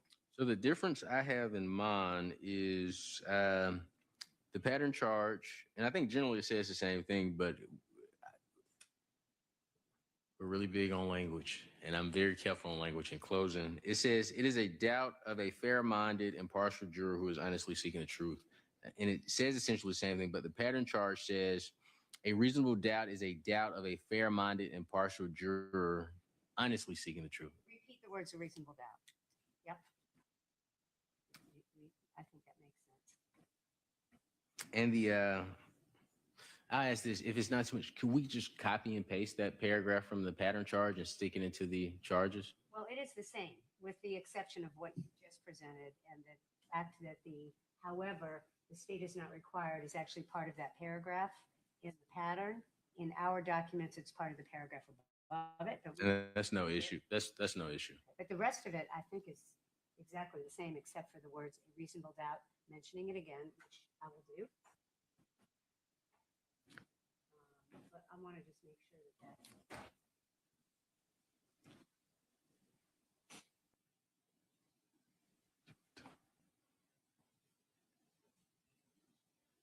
put down again a reasonable doubt on the second line.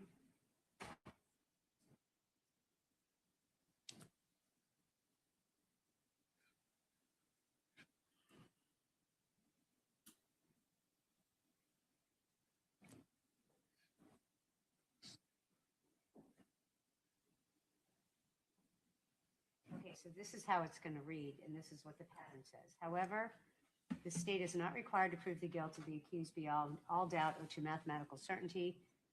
We can put that down to the next paragraph and just make it one paragraph.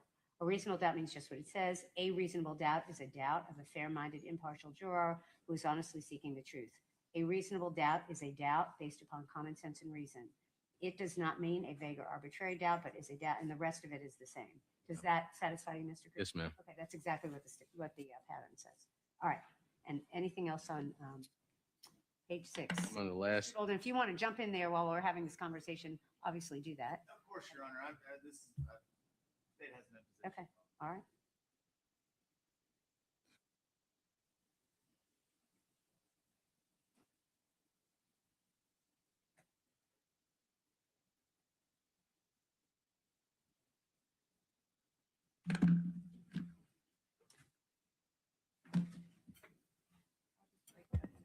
Okay, yep.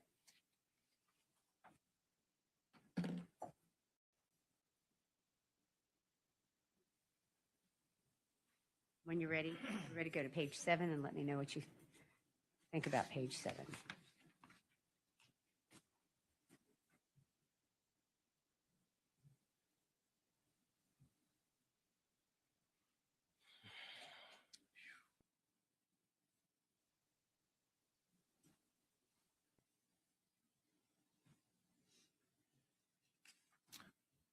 I included grave suspicion of guilt.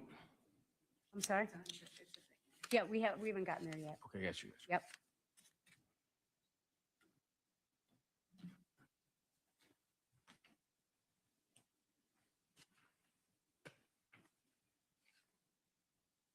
What you all are reading that goes through top of page 10 are the standard patterns that all superior courts here at least have in their arsenal.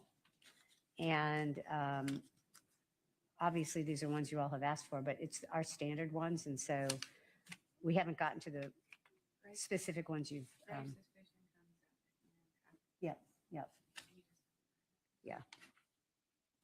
So everything you all have asked for, we haven't kind of gotten to that yet. I mean, the specifics. Yes, ma'am.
All right. With the jury instruction, jury judges of law and fact. Which page are you on, Mr. Cruz? 7. Okay. Just the last sentence says, it then becomes your duty and responsibility to apply the law that I give you in this charge to the facts as you find the facts. Okay. It's nothing that needs to be changed.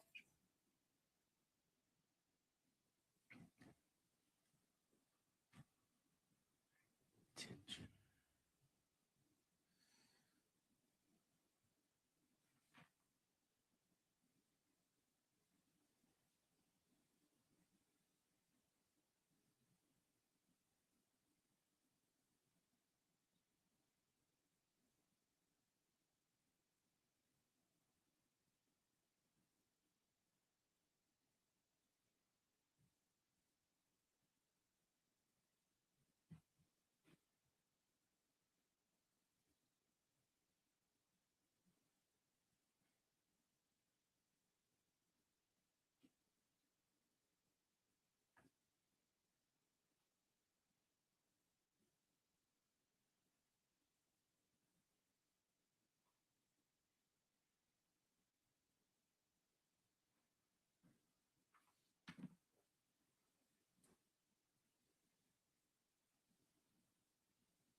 All right, are you all still on page 7, or have we moved on to page 8? I am, Your Honor. I'm looking. Okay. Mr. Bolden, are you still on page 7? Okay. You okay with page 7? Yes. Okay. Sorry. No, that's fine.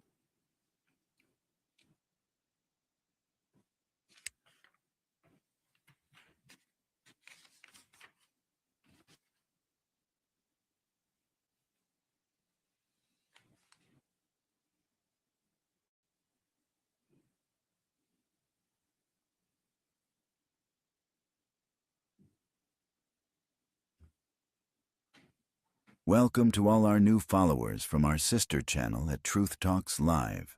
You're watching at Southern Sin, your home for true crime. Hop over and hit that subscribe button.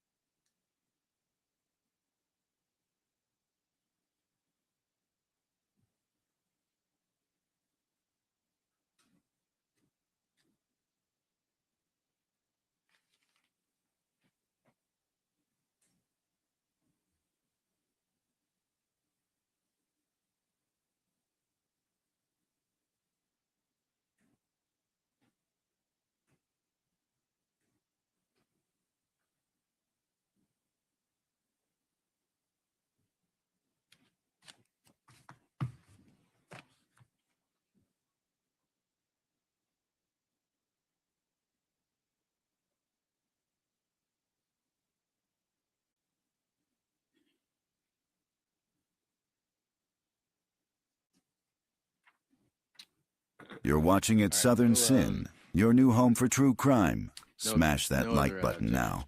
We'll be right back. We'll go to move to page 8.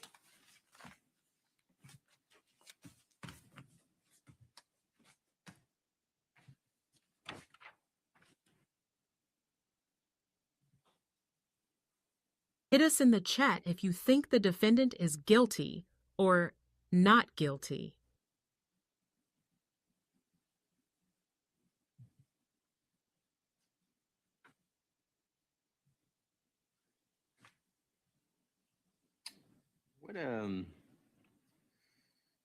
What's the site? The site for evidence is the means by which any facts which are put into issue established or disproved. Do you know the site for that one?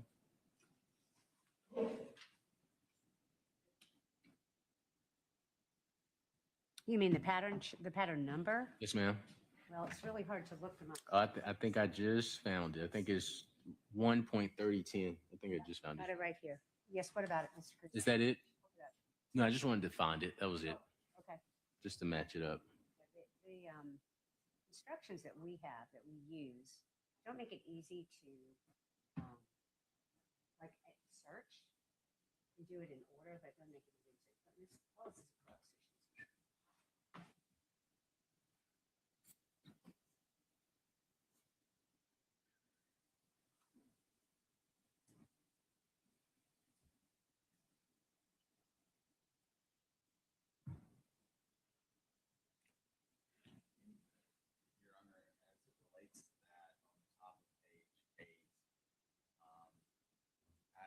Does read that evidence includes all of the testimony of the witnesses, parenthetical, and any exhibits submitted during the trial.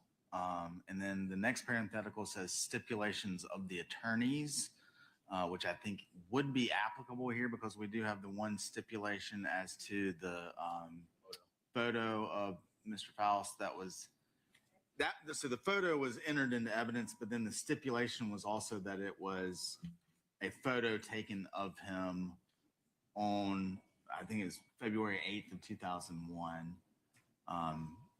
Mr. Yalamanchili put that on the record at the time that the photo was tendered. Okay, so you're saying this is the pattern. Evidence includes all of the testimony of the witnesses, and then parentheses, which I don't think is applicable. Correct. The equivalent, such as depositions, so we'll leave that out. And any exhibits admitted during the trial, stipulations of the attorney said is any, okay, so do you, I could, well, and I'll hear from you, Mr. Cruz, I could just do it this way. With all the testimony of the witnesses and any exhibits admitting during the trial and any stipulations of the attorneys, that is, any facts to which the attorneys have agreed with approval by the court, period. That would be how the state would ask that the court. Mr. Cruz, how do you feel about? I have no objection to that, Okay, Your Honor. so we'll do it that way. Oh, no, okay, hold on. I have your computer. How could you have gotten? All right, so what we'll do is input the word and any stipulations of the attorneys, put that all in there, and then not matters of which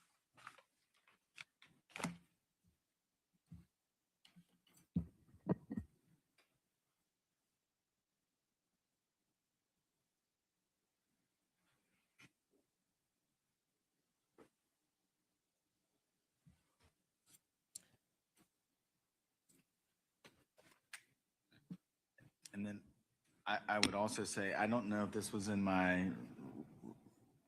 the requests that I made this morning, and if not, I apologize, but I think that does make the next one in the pattern, which is 1.30.12 applicable, which is the pattern on stipulations. All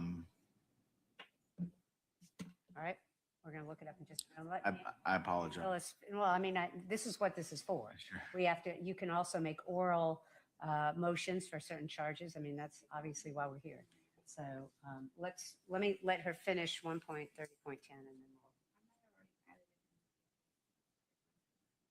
Might have added to this case specific one. So if it is added in, we should put it there. That would make sense. Yes. I apologize. It was? It was not. It was not. So it would not be in there. Okay, so I think, okay. Okay, so Mr. Cruz, in case you don't have it in front of you, 1.30.12 says,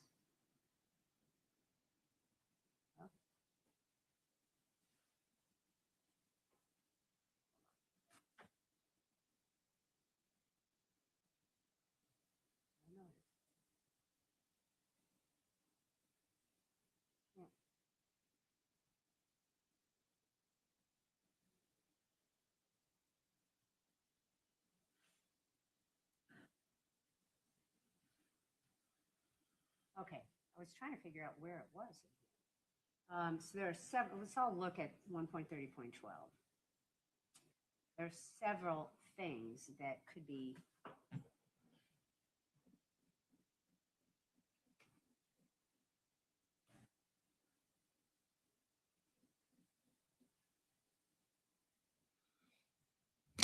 well, I'm just going to throw out what I think, and then I'm going to listen to what both of you want to add.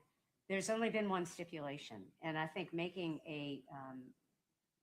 providing all this emphasis would be very confusing to the jury. This would be my sense, but I'll hear from both of you, to just put in there, the parties have entered into a stipulation that has been approved by the court about however we decide it is about the picture, and leave it at that. The rest of the statute is pretty convoluted about probably convoluted stipulations. And so that would be sort of my.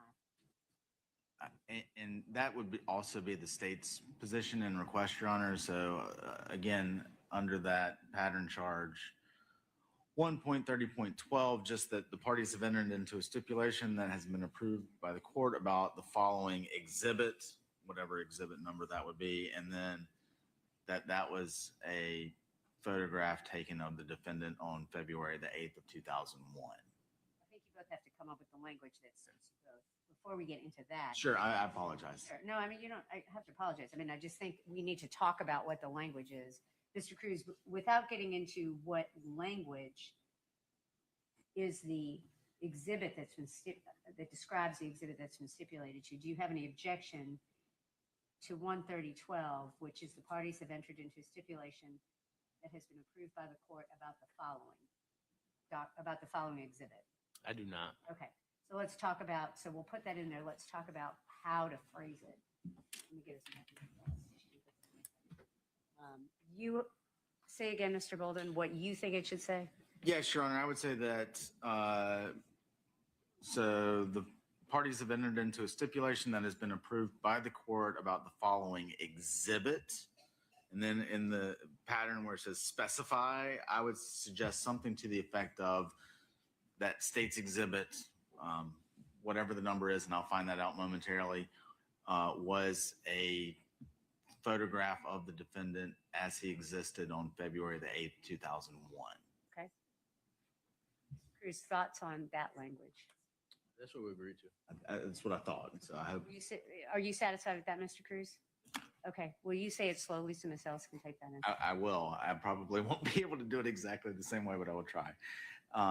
That state's exhibit blank, which I can fill in due course, is a photograph of the defendant as he existed on February 8th, 2001. Okay.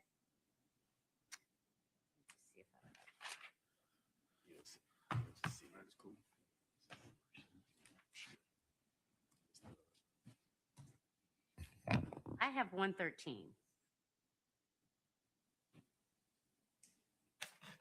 I have that as a stipulation, but I didn't label in my notes what the stipulation was. So we need to double check and make sure it's 113.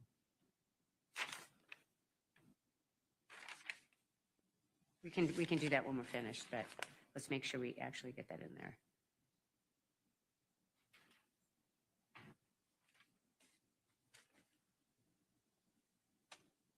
Okay. Let's keep going on page 8. Okay. I'm going to read this to you all since Ms. Ellis has just redone what you have said. The parties have entered into a stipulation that has been approved by the court about the following state's exhibit 113 about, I think we should just say about state's exhibit 113.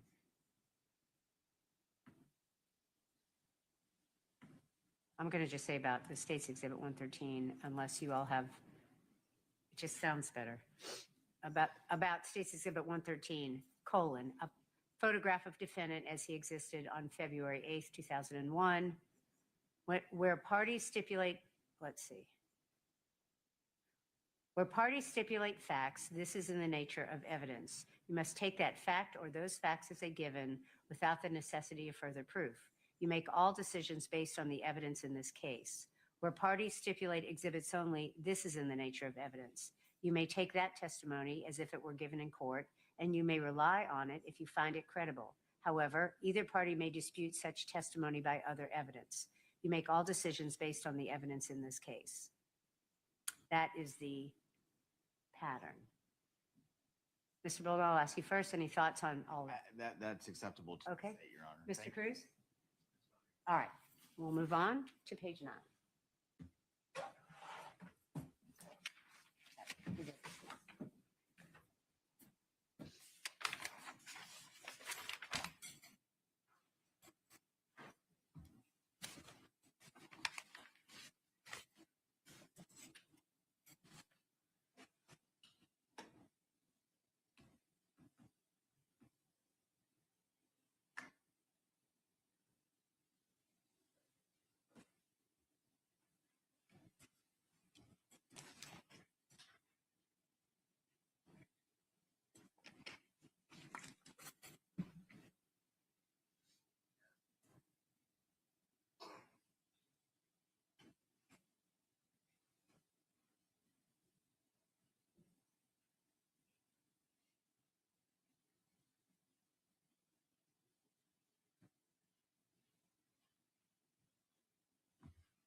Your Honor, on page 9, at the very, or not at the very bottom, but towards the bottom, to impeach a witness is to show that the witness is unworthy of belief. A witness may be impeached by disproving the facts to which the witness testified. I see that that's the 1.31.45. I guess the state's concern here is I am not certain that anything has been disproven as to what they testified to. I understand that the defense would maybe disagree with whether or not their credibility, and that's a separate instruction. So the kind of that particular pattern gives an either or. The first part says impeaching a witness is to show that the witness is unworthy of belief. Then there's the or. The credibility of a witness may be attacked by disproving the facts to which the witness testified. I mean, it's my position, it's the state's position that second part would actually be more tailored to this case.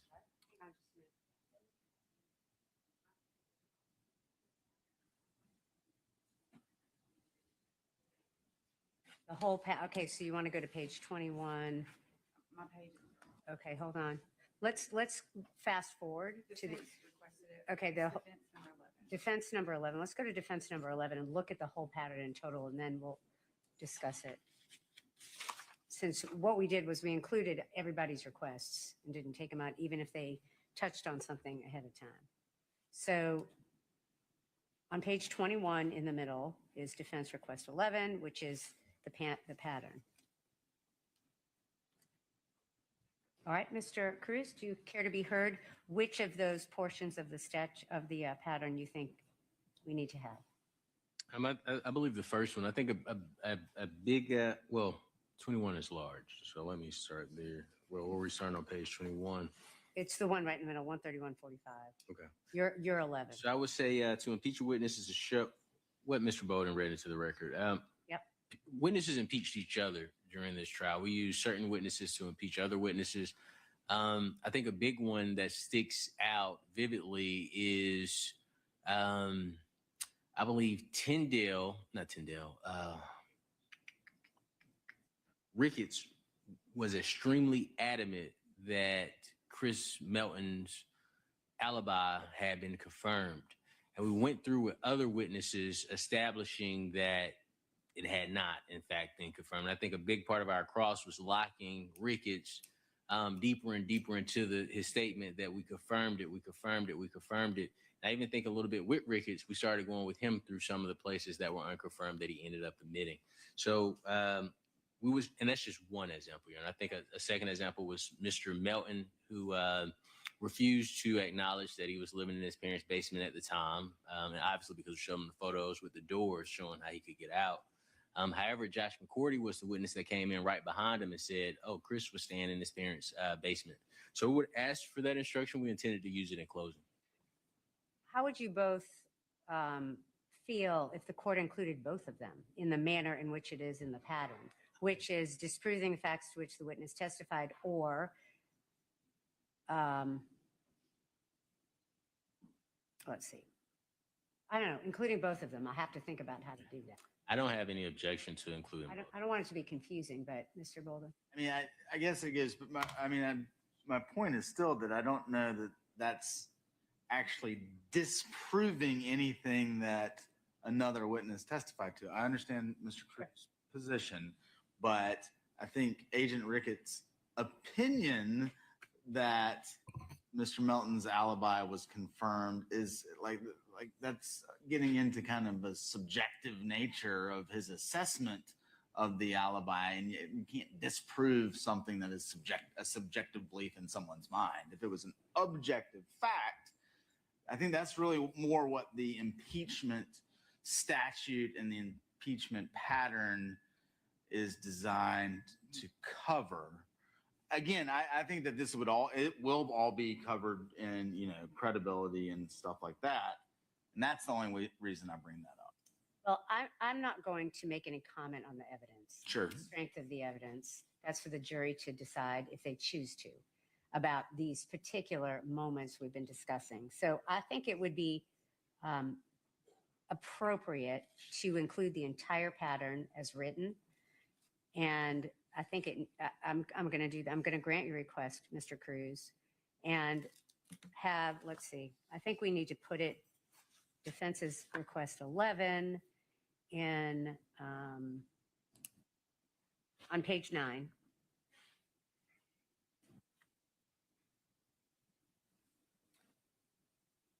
Question for you. On the bottom of page 9, your assessment of a trial witness's credibility may be affected by comparing or contrasting that testimony. Where is that located? The pattern number. I don't know exactly. I mean, those are our standard charges that we have from pattern. And I always read those, and I'm going to continue to read those. But I will find the pattern for you. But let's just jump on top. I see that one. Let's jump to the impeachment first and get that squared away. Yes, ma'am. So we're going to keep in defendant's 11, defense's 11, and it's going to read, let's see, exactly how it is. It's going to read exactly how it is in as you've requested. It's already in the instructions. But let's talk about credibility of witness. Let's see.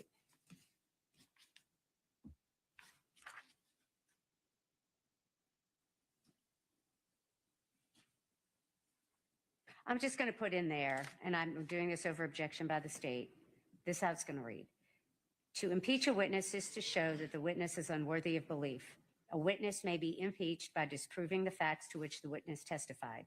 The credibility of a witness may be attacked by disproving the facts to which the witness testified. I'm just going to put both of them in there. I know the pattern says or. I don't think it'll be confusing. I don't want to comment on the evidence. I'm just going to put the whole thing in there.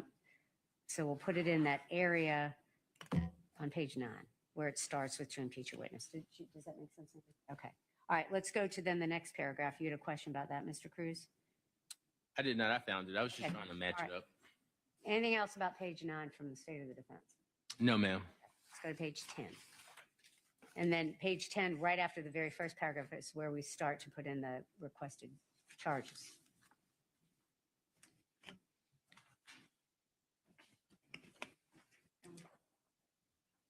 Yes, and Ms. Ellis wanted me to make sure everyone knows we obviously pull the titles out. I don't put the pattern number in there. I don't know if some courts do that, but we don't. It just reads like a document. The whole thing reads smoothly like a document. Yes, ma'am.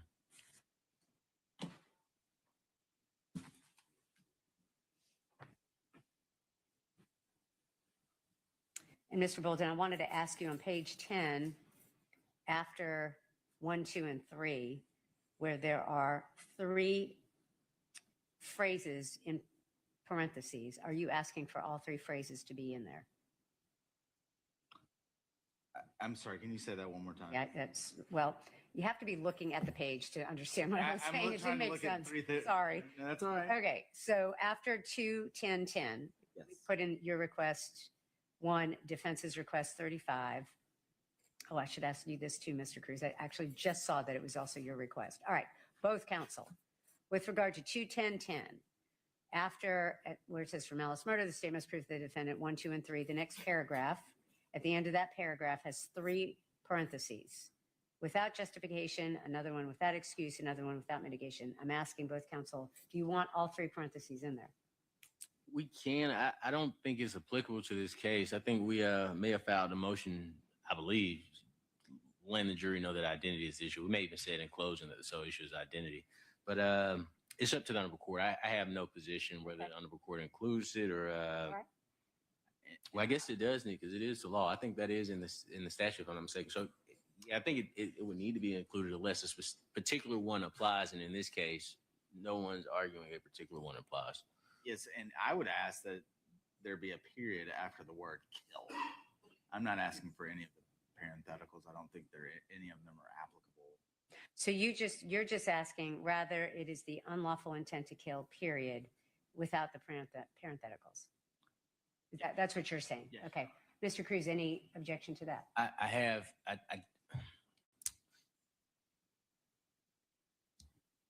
For purposes of the record, I would say yes. Okay. I would just say to keep it with the statutory language. I don't disagree with Mr. Bolden in substance, but I do have to be aware of the appellate record here. So I would say okay. Without justification, without excuse, without mitigation. But I'll leave it to the honorable court's discretion. I think I'm gonna take it out, and the reason I'm gonna do it is this: there hasn't been any evidence regarding justification, excuse, or mitigation. And so I think it would be confusing to the jury. And obviously that's one of the most important things to look at when you're dealing with charges. It also doesn't fit the evidence. And so I'm just going to put a period after the word kill. All right. And then the next two paragraphs is part of that pattern, of course. You both have asked for it, but if there's something you're thinking about you want differently, let me know.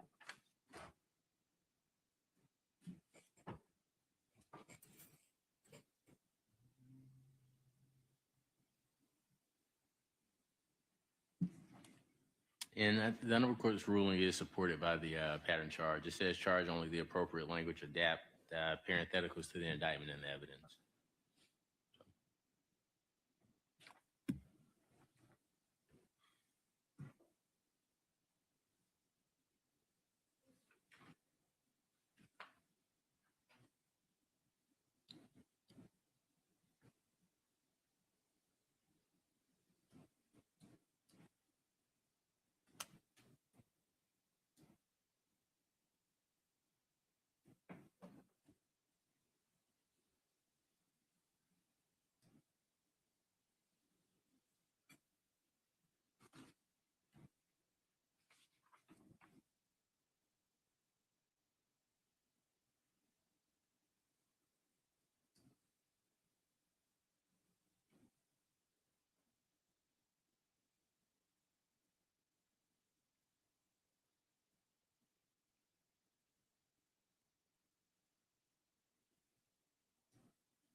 Your Honor, I've moved on to page 11. As well. All right, very good. So I don't have any issue with premeditation, which we both requested. As far as motive goes, I mean, I requested and we just copied straight from the pattern. State does not have to prove motive to prove murder. Any evidence of motive has been admitted for your use in determining if the defendant's state of mind at the time of the killing. State hasn't offered any evidence of motive, so I don't know that the second sentence is applicable here. Let's talk about, before we do that, the 21011 that you both asked for, premeditation. Any objection to how it's written in the charges? And I'm matching it up there if you give me 30 seconds, Your Honor. Sure.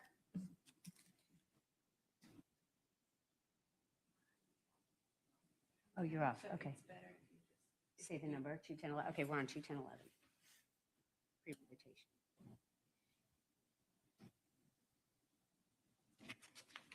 And what's the state objection to premeditation? Objection was to the next. I have none to premeditation. We're going to start. We'll kind of go chart. One at a time. I got you. So motive?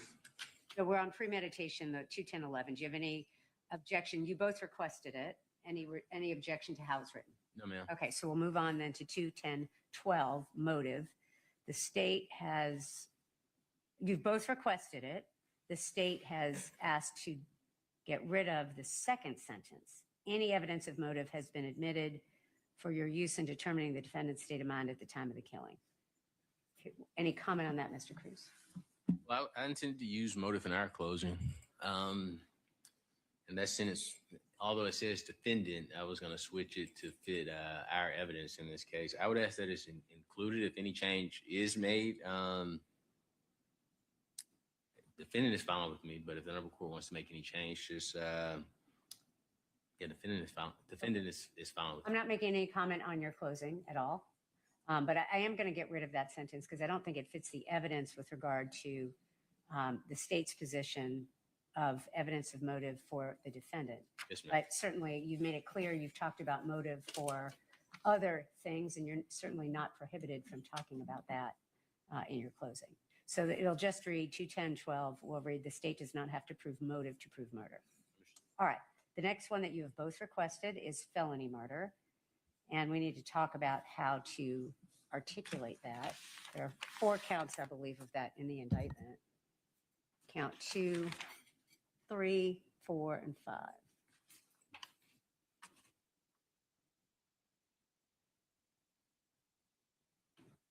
So let's just talk about 210-20. Any objection to how it is written? It's obviously the problem.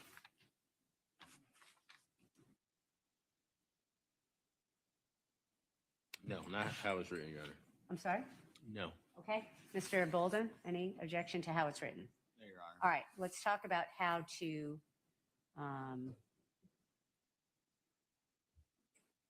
talk about blank as a felony, which I will define for you shortly.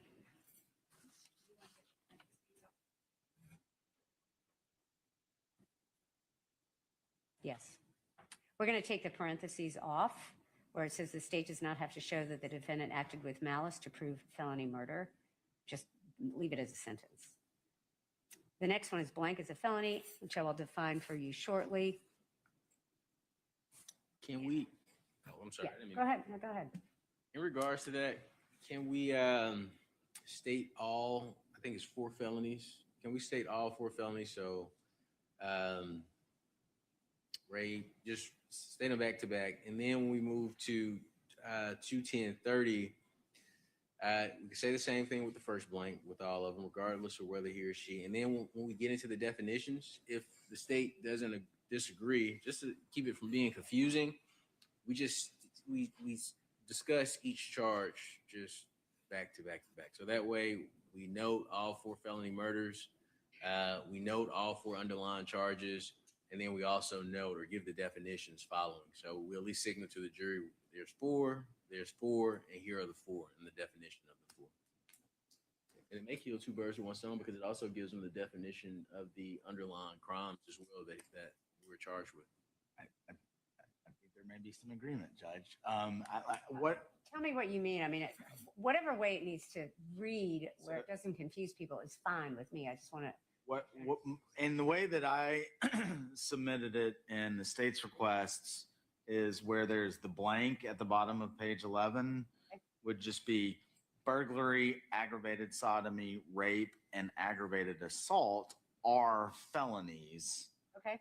Which I will define for you shortly. I think that's what Mr. Cruz is saying as well, Don. Is that what you're saying? Just all in one are felonies, which I will define for you shortly. Right. Okay. Okay, so it's burglary. Do you want it to say burglary to a dwelling or just burglary? Burglary would be. So the indictment says burglary to a dwelling. So we'll use the indictment language. All right. So we'll do burglary to a dwelling, comma, and we're on 210-20. Burglary to a dwelling, comma, aggravated sodomy, comma, rape, comma, and aggravated assault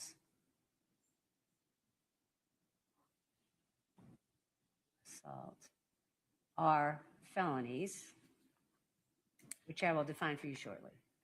Counsel, are we in agreement on that? Yes, Your Honor. Okay. Let's go to the next. Yeah, of course. You're the one doing this. In the very beginning, Mhm. the grand jury has indicted the defendant with malice, murder, felony, or felony. I had just written burglary, so I put burglary to a dwelling there. Well, I guess The difference is that count 2 says burglary to a dwelling in reference to felony murder, but the count 6 says the offense of burglary. So I think it probably reads, that's accurate, yeah. Okay, let's do 21030, causation in felony murder. Both parties have requested this one, and it goes from 11 to 12. I have no objections to that one, Your Honor.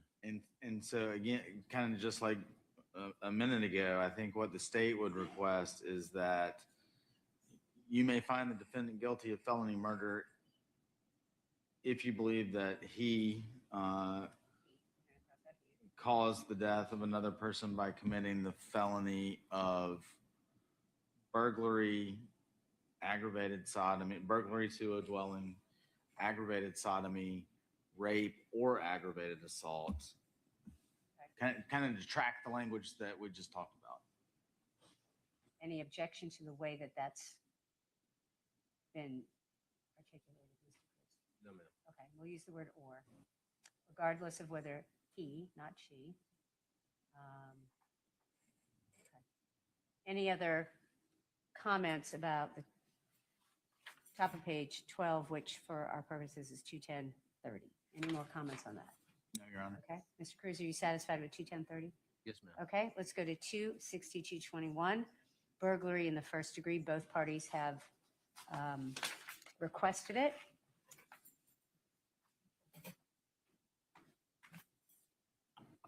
Mr. Bolton, let me ask you first, since it's your burden. Number one, did you want both entered and remained in? I was just looking at that, Your Honor. I think that's the way.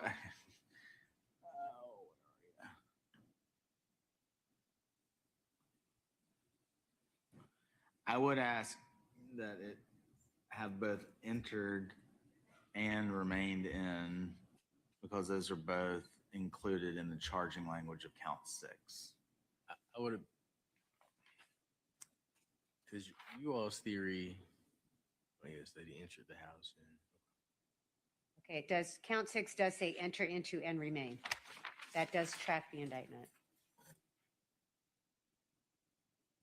I think it needs to say entered into and remained to track the language of the indictment. Mr. Cruz, do you have any objection to that change on the number 1? Okay, so we'll do that and get rid of the parentheses. Do you have that? We good? Okay.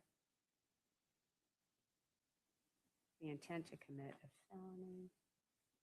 All right, let's go to count 2.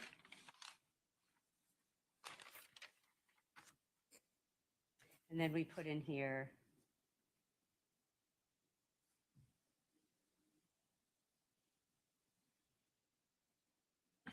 well, okay. Mr. Bolden, what are you asking the court to put in the blank? In the blank, I would say aggravated sodomy and rape are felonies, which I will define for you shortly, because those are the specific felonies that are referenced in count 6.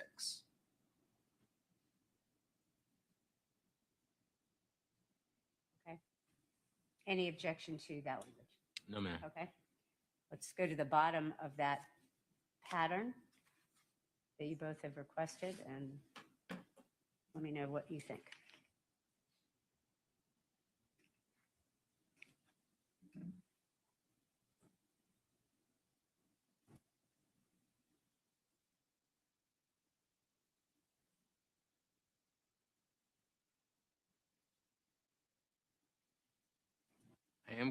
Well, I guess we'll wait till we get to it.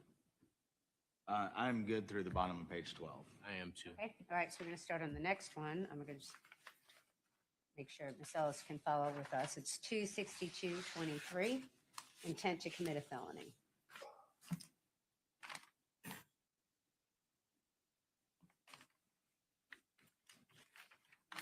All right, this is state's request 7. Yes, Your Honor. All right, what is your request? Your Honor, bear with me just a second. Okay.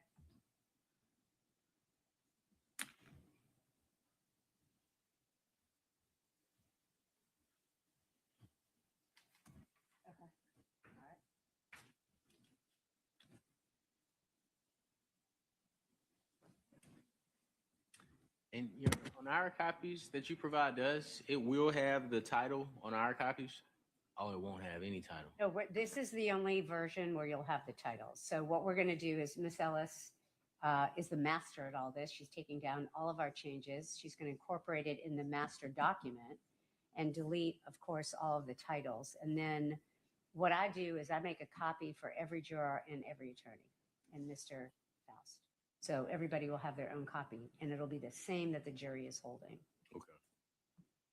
I would, Your Honor, I think I would withdraw state's request number 7. Okay. We're going to withdraw 26223. Yes. Okay. All right. We can email it to all of you when we're finished. Sure. All right. So let's, we'll get rid of that. All right. 26231. This is state's request 8. We would ask that that be given. All right. We're going to have to, But I would, my suggestion as it relates to state's request number 8, 26231, would be to move that to until after the court defines burglary, which I think is later. let me just do this. We just defined burglary. Okay, I'm sorry. Okay, I'm sorry. Yep. Yes. Okay. So I guess my question is, how did you want 1, 2, and 3 of your requests to read before we get to Mr. Cruz's response? Or do you want it to read like that? I would say just number 1 would be the most All right.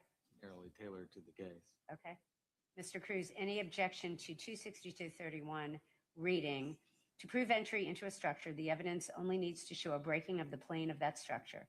This quote, breaking of the plane, end quote, must be done by the defendant. Any objection to that charge? No, that's the pattern language. Yep, it is. Okay. And we'll cross out 2 and 3. And we're going to cross out the number 1. We're just going to put in must be done by the defendant. Okay. The state does not have to show that there was an actual break-in to prove burglary. Hold on. Say that.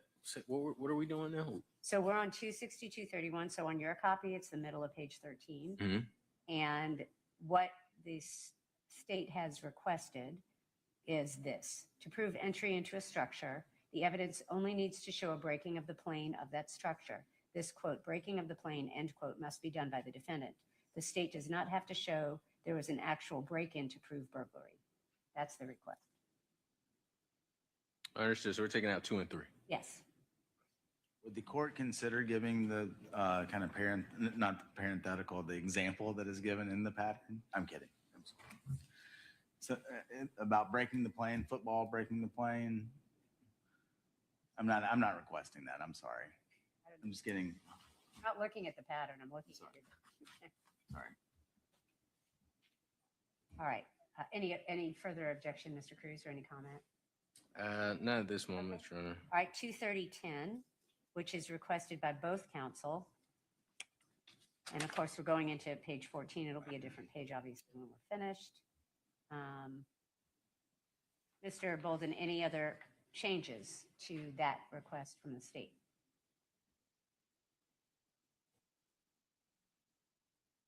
No, Your Honor. All right, Mr. Cruz, your request is 41. Any changes to your request?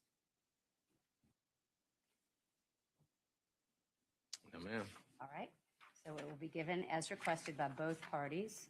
We'll go to the next page, towards the bottom of page 14 for us. It's 23210 for Ms. Ellis. This has been requested by both parties. I'll ask Mr. Bolden first, any changes about how you want this charge to be? I mean, this is the pattern, So, I mean, this is where it gets a little confusing because there are the 2 different aggravated sodomy counts. I don't know if the court's preference would be to charge separately on each of those counts, or if the court thinks giving the definition of the crime once and then kind of incorporating, as alleged in count bear with me. Okay.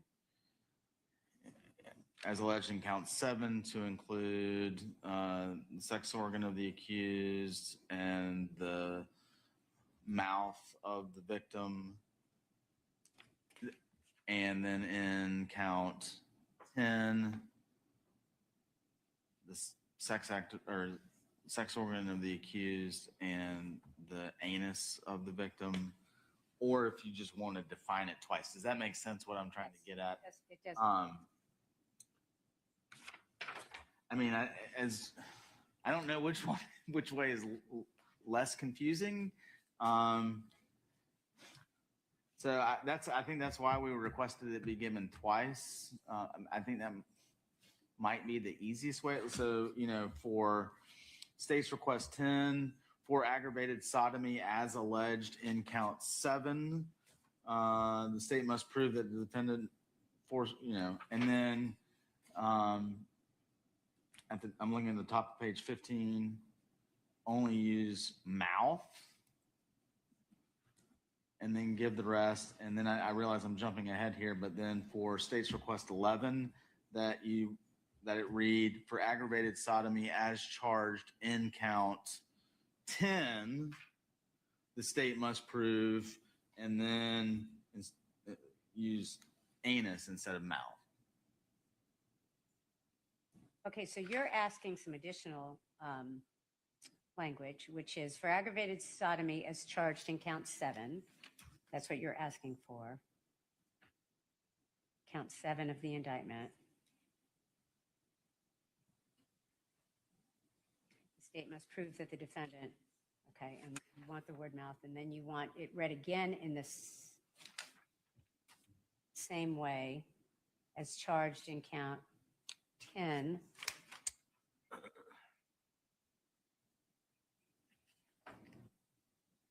Of the indictment. State must prove, and then the word anus.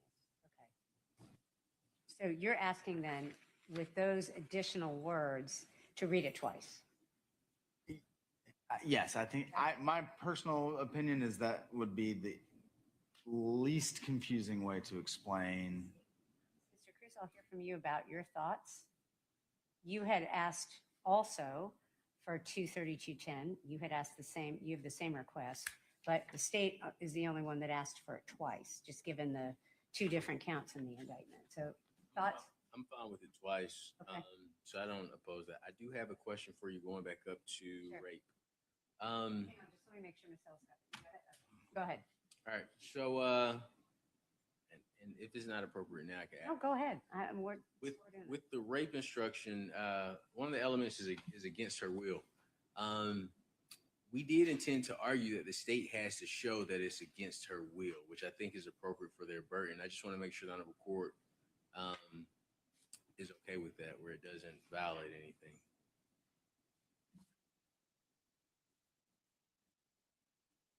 Well, that is the state's burden, and that is the statute. Yes, I think I understand what Mr. Cruz is asking, and I think that against her will is an element that the state is required to prove beyond a reasonable doubt.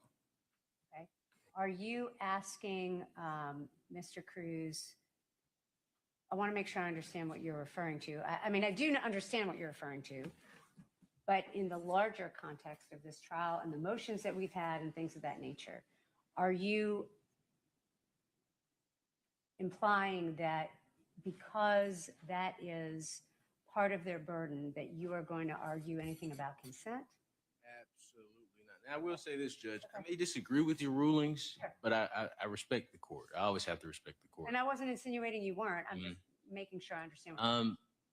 But instead of arguing consent, we're just going to put the burden where it belongs, which is on the state. And we are going to argue that they do have to prove that it was against her will without consent. All right. Thank you. Anything further? Okay. Understood, Your All right. And are we then finished with 23210? Let's go back to page 15. Anything else from the state on 23210? No, Your Honor. All right, Mr. Cruz, are we finished with 23210 or anything else we need to talk about? Court's indulgence, Your Honor.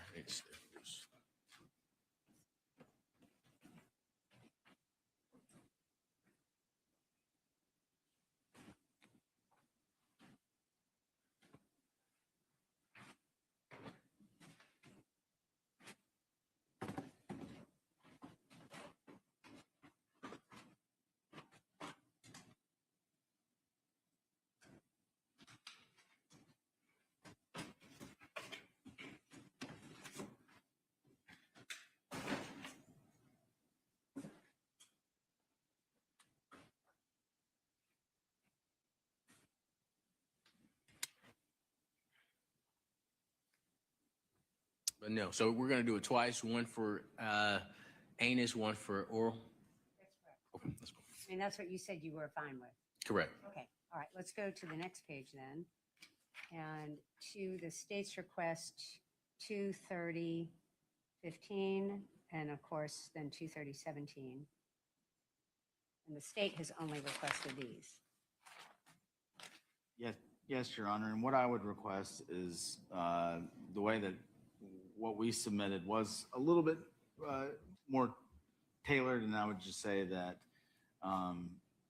sexual battery, aggravated sexual battery not be included, that the state must prove that the alleged victim did not consent to sexual intercourse or aggravated sodomy.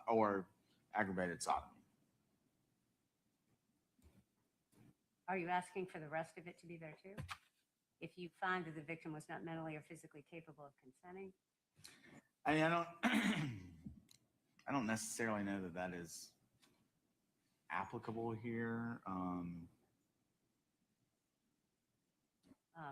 Let me ask Mr. Cruz about his position on state's request 12, which is 230-15. Court's indulgence, Your Honor.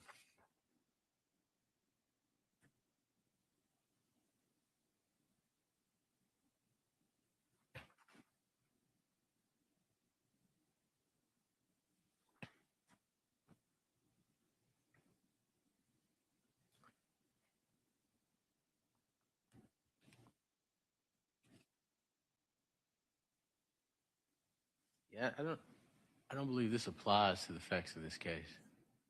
Incapacity to consent. There's no. Let's back up. I understood Mr. Bolden's comment that you are not asking for that language. Am I right about that? If you find the victim was not mentally or physically capable of consenting, you'll be authorized. Are you asking to take that out in your request? That's what I thought you meant. Yeah, and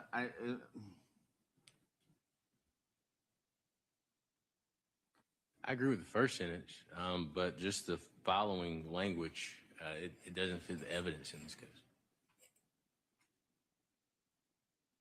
I would, the court doesn't want to get. I'm not sure 230-15 fits this case at all. And I don't necessarily disagree, Your Honor. I think if the court were to incline not to give. I agree. Yeah, I don't think it fits, but I think that first sentence is also in lack of consent. Sure. Hang on just a minute.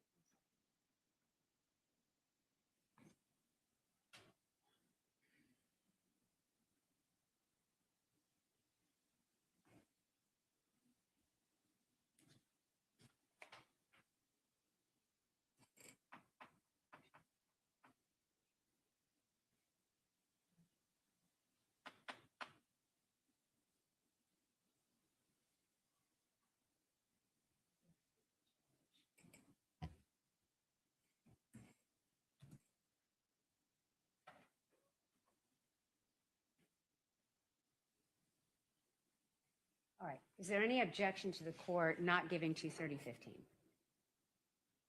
All right, Mr. Cruz. No objection to not giving 230-15. Okay, we're going to cross that out then, and then we're going to go to 230-17. I don't think I would withdraw that. Can I look at the statute really quick, Your Honor? Not the statute, I'm sorry, the language. I mean, the state is withdrawing it. If you wanted to request it, we can talk about it, but they're going to withdraw their request. But I'll certainly let you look at the statute and decide what you want to do.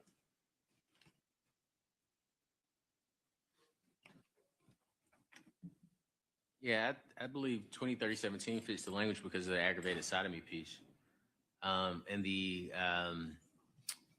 particularly the oral charge of aggravated sodomy. So tell me what you're asking, Mr. Cruz. I'm asking for 2030-17 to be included in the charges. Okay. Thank you.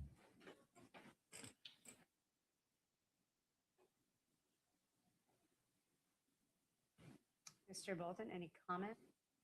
I'll leave it up to the court. Sorry? Whatever the court thinks is appropriate. All right, if you have no objection and the defense has asked for it, then I will leave it in. I was going to eliminate it based on our elimination of 23015, but if you all are basically in agreement, we will keep it in. And I think it just needs to read to the words of aggravated sodomy. I'll just take out the rest of it, I agree with that. obviously. Okay, let's go to, did you get that? 230, 17? Okay, 220, 21. Both parties have requested this.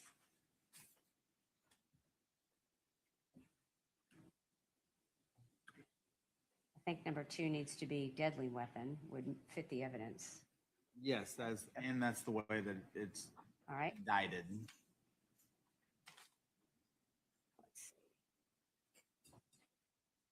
Yes, it is indicted that way. So we'll cross out with an offensive weapon, put in with a deadly weapon. Okay, so with that change, both parties have requested it. Anything else, Mr. Cruz? I'm matching up the language, Your Honor. Please forgive me. Okay, that's all right. We'll go to page 17 also. In the top of page 17, we have to finish the pattern. I knew there had to be more to that pattern than just those 2 sentences. All right, when you're finished, go to the top of page 17 to finish discussing charge 22021.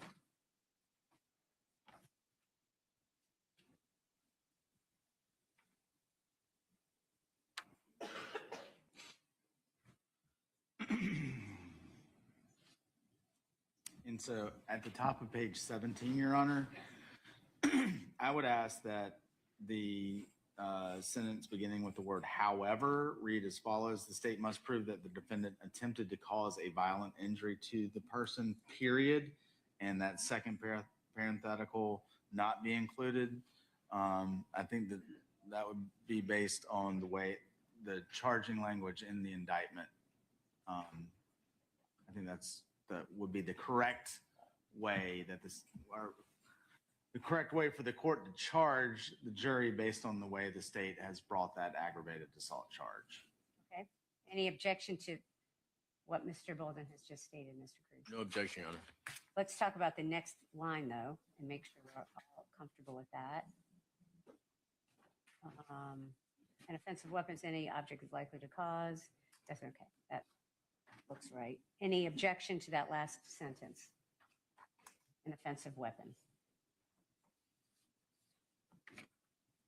No, I would ask that not be given. I think that's just probably part of the pattern that comes in if you use the object which when used offensively language. But since here the state has alleged a deadly weapon, yeah, I don't think that makes sense. Right. Of course. Mr. Cruz, any objection to eliminating that line? An offensive weapon is any object, et cetera, et cetera. No objection, Your Honor. Cross that out. Let's go to 2-2023. Deadly weapon. And in deciding whether, let's see what this indictment says, a knife, deciding whether a knife is a deadly weapon. This is 2-2023. Can we, I believe it's undisputed that the knife was a deadly weapon. If the honorable court wants and if the state is willing to agree to it, I am fine with an instruction if the court wants to tell the jury a knife is a deadly weapon. But I'll leave it up to the state and the honorable court. You're agreeing to the statement, a knife is a deadly weapon. Instead of this one, because I don't think either party disputes whether or not the knife was a deadly weapon. Mr. Bolton, any comment on the offer by the defense? I mean, I think that's perfectly fair. Okay, so we'll just say, period, a knife is a deadly weapon. Correct. I was going to say the parties have stipulated the knife is deadly weapon, but you can say it that way too. I think it gets the same message across, so we're fine with that.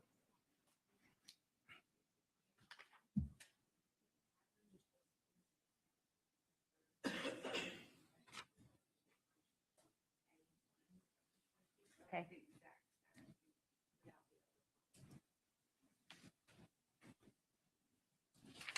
Say that again. Sorry. Okay, so the next one, 16, okay, 26810, the state has asked for just A1, but the defense has asked for it too. What the defense asked for? Let me read the statute, Your Honor. I'm trying to find it now. So here is the defense's part. Okay. Oh, I see. Okay. A1. So there, oh, so there's no pattern. Is there a pattern? Oh, there's no pattern in this. Got it. Okay. I'm sorry, I wasn't following you. Under the pattern, it just says OCGA. Got it. Okay.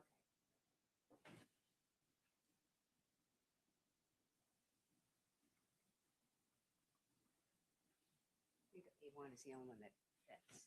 But you let me know, Mr. Cruz, when you're ready. Okay.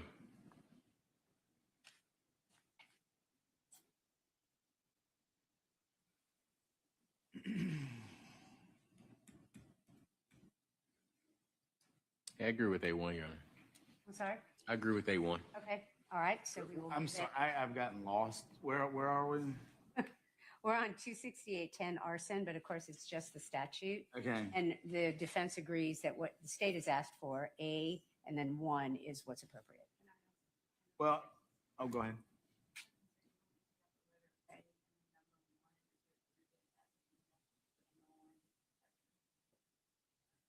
See. Yes, I think we should take out the letter A and the number 1. Sure, let me just read it again. He or she knowingly damages. And if I could be heard, Yes.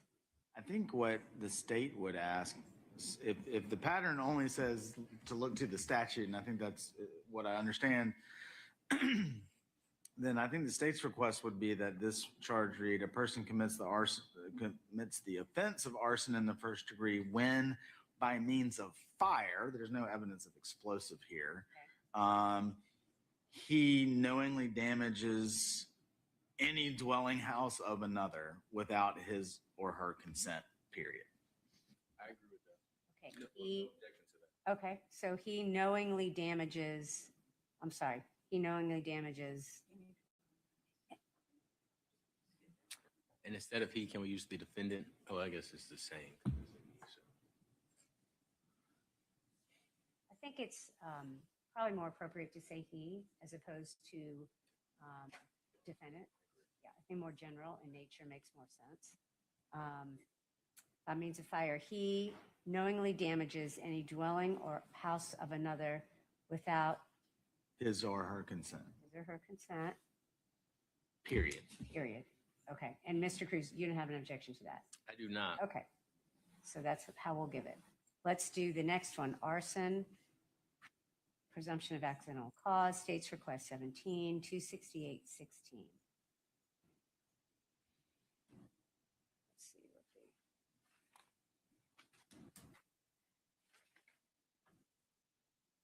the damage by means of fire is what's in the indictment. Damage by fire, so we're going to cross out the word burned just for starters. And I think we cross out or as a party to it. There's no evidence about that. Yes. Thank you. All right, Mr. Bolden, anything further we need to change from your request before I ask Mr. Cruz? No, I think it's an appropriate statement of the law, especially when arson is charged, that they're all presumed accidental. So, Mr. Cruz, any objection to the state's request 17, which it would read, the burden rests upon the state to prove beyond a reasonable doubt that the building described in the indictment was damaged by fire. Number 1, the building in the indictment was damaged by fire. 2, the burning was caused by a criminal act. And 3, the accused was the person doing the burning. Any objection to that? No. Okay, and then the paragraph below that about the law presumes every fire to be accidental or naturally caused until the state shall prove beyond a reasonable doubt that such fire is the result, etc. Any objection to that language? No, ma'am. Okay, we'll give it as requested with the changes that we just made. All right, let's look at 24040. State and defense have both requested this one.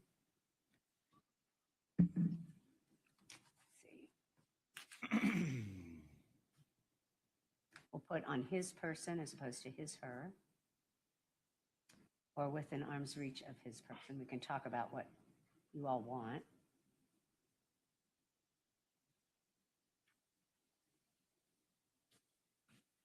All right, let me ask the state first, and then I'll ask the defense what you want.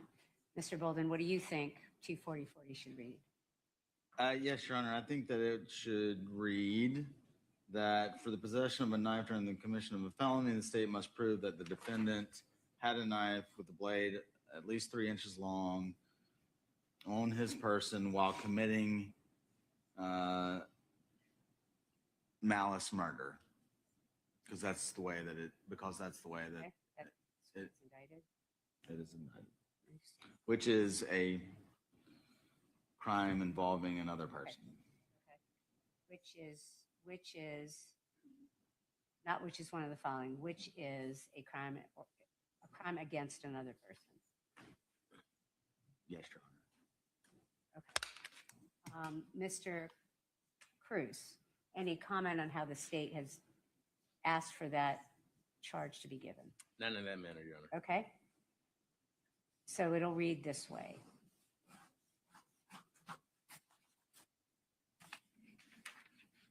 For 24040, it'll read this way.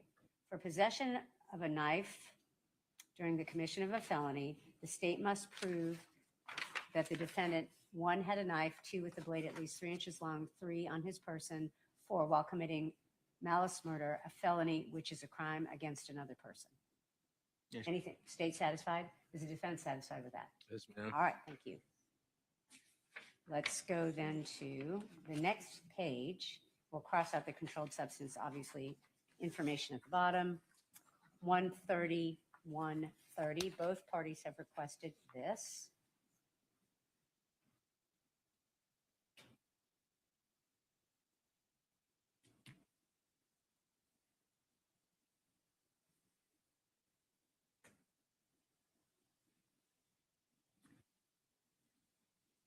Mr. Bolden, what part of 130, 130 are you asking for?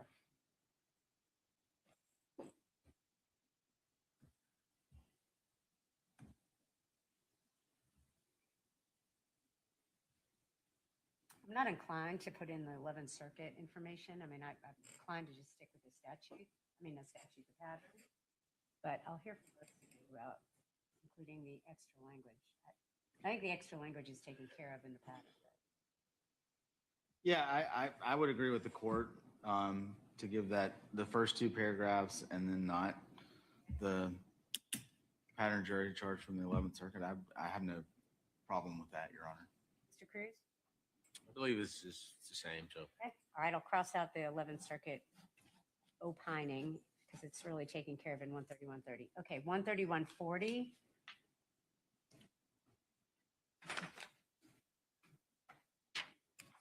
And this was requested by both parties.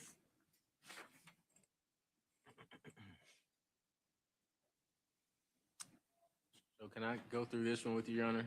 Kind of save the court some time. So I don't think anything came out for character and truthfulness. I was on cross, so I didn't bring in any reputation, evidence of opinion or other witnesses regarding a person's character for untruthfulness, bias towards a party. Now, I believe I elicited it, but I will at least say I attempt to elicit it through Detective Ricketts when I asked him specifically, why are you defending Chris Melton? And the purpose of that question was to support that charge, Your Honor. All right, so let's do this in pieces. Okay. You are offering that the component of 130, 140 that applies to character for untruthfulness is not applicable. Correct. That is not applicable. Let me ask Mr. Bolden, any comment on that? I don't believe there's any character for untruthfulness. I agree with both of you. Okay. Mr. Cruz has made an argument to keep in bias toward a party. We got to read how to do that. In general, do you have a comment on Mr. Cruz's request? And I'll pull up the statute just in case. There's nothing about criminal convictions. We're going to get rid of that.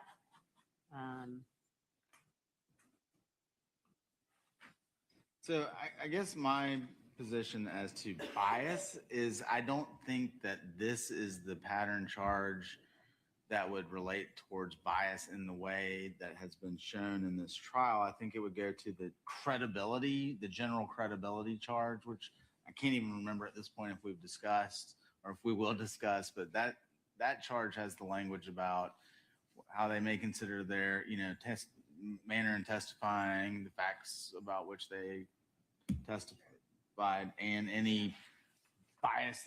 And I'm paraphrasing because I can't think of it right this second, but that would be. And I could fully flesh out that argument, John, in regards to bias. I think that was just one component of it. A bigger piece of it was once the investigation started in regards to Mr. Faust and our examination with Ms. Bigham, and the larger piece of that argument, without going into all the other components, the larger piece of that argument was, if I can remember the statement, and I'll paraphrase the statement, when we had the discussion during the examination regarding the statements made to Chris Melton regarding the actions he should take moving forward. So I do believe we brought in different pieces of evidence through testimony supporting that charge. Okay. And the state is the party, just to make it clear, the I state is understand what you're the saying. state is. would be I the want to party. just see if we've kind of given it in another way. Sure. And The statute. Yeah, go ahead. what I was referring to is 1.31.10, where it says that credibility of witnesses, the jury may. I keep doing that today. All right, hold on. We only have one computer. Let me pull up 131.10 before you get started. And I don't want to lose what Miss Ellis is doing on the computer. But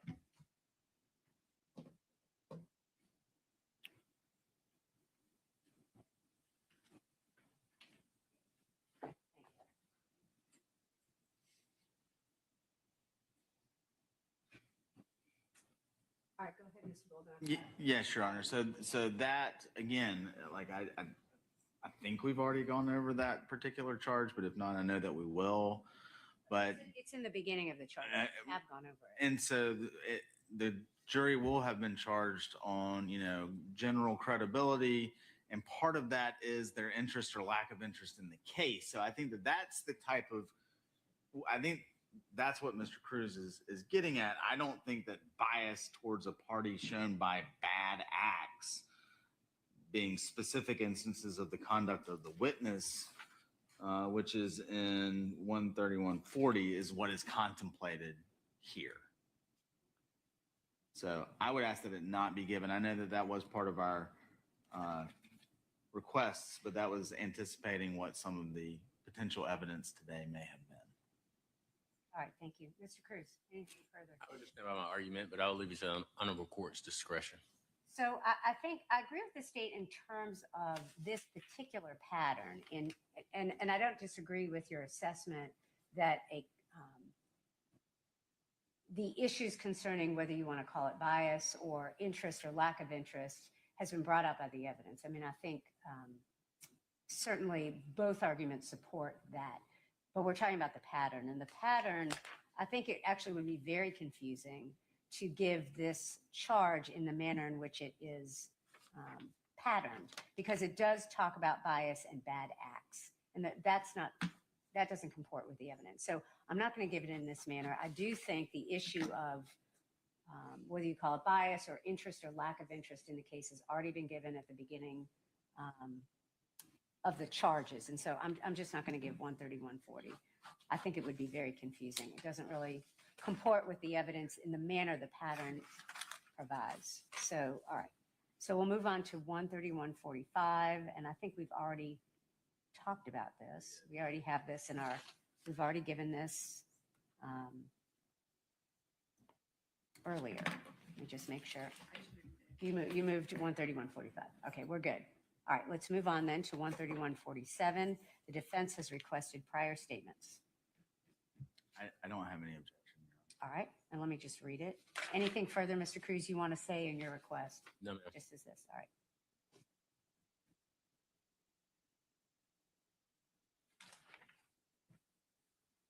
All right. I thought that, don't they already give this? I mean, I don't have any problem giving it, but I want to say we already, I feel like this is in our, It is. yeah, okay. I'm not going to give it twice. So So let me just just find it, what page we're on, but we already give this. Okay. Yes, it is. It's the bottom of page 9. Yeah. Okay. So we're not going to give it again. We've already given it, but your request is granted. Okay. 13190. Is that not also in the? Okay, that's not typically in there. I give it all the time. That's why I'm sort of thinking.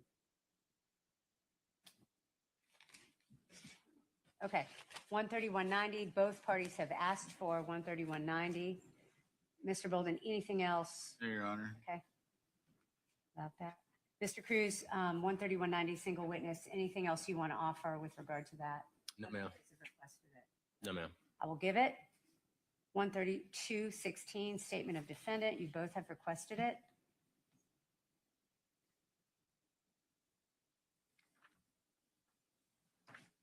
All right, I think at least the while in custody is appropriate.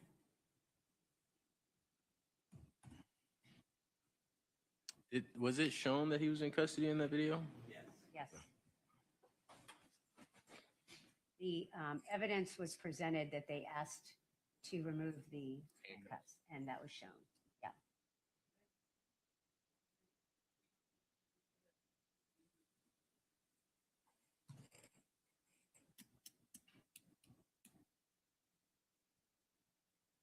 What's 134? We're going to pull up 134.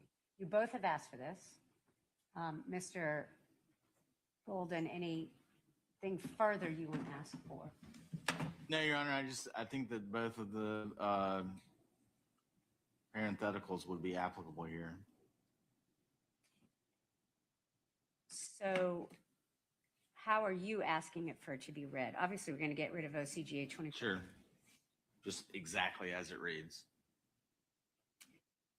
Statement was voluntary, comma, if the statement was given in custody, whether the defendant was properly advised of his constitutional rights. Is that correct? Yes. Without the parentheses? Yes. All right, Mr. Cruz? I'm reading it, Your Honor. Okay. 1 second.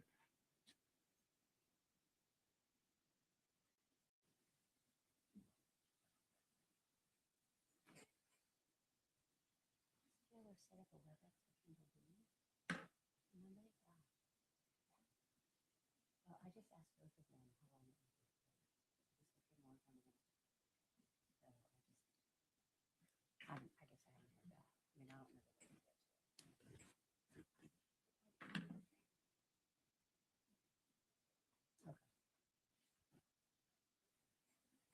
Oh, okay.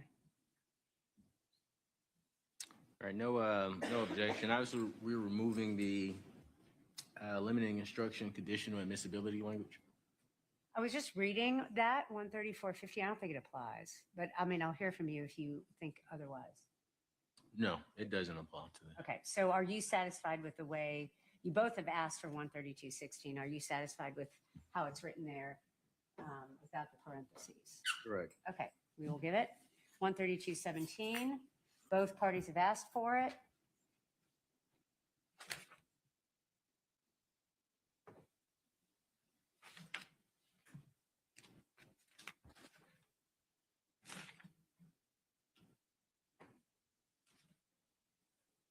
I think I'm going to, as you go through 13217, next page 23, the top, I'm going to get rid of the statement in determining voluntariness because we basically said that twice, and I don't want it to be confusing. I don't think we need that, but I'll hear from both of you. Mr. Bolden, do you have any objection to just 13217 as No, Your Honor. on 22? Okay, Mr. Cruz? I'm reading it, Your Honor.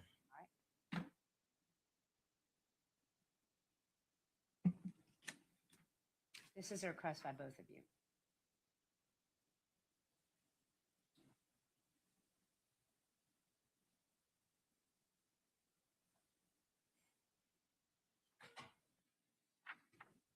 Okay, you're saying on page 23 at the top, you were taking out. It's been said several times, and I just think it's Okay. But otherwise, I have no objections to the vote. Okay. All right, let's do 13218, next page, page 23. The defense has requested this one.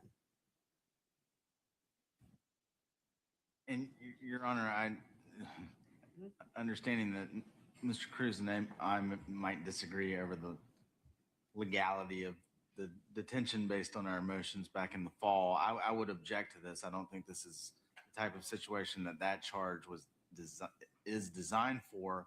If the court were to give it, I would ask that it read as follows. You may consider the duration and conditions of detention as factors relevant to the question of whether or not a statement was freely and voluntarily made, but not give what's in the parenthetical.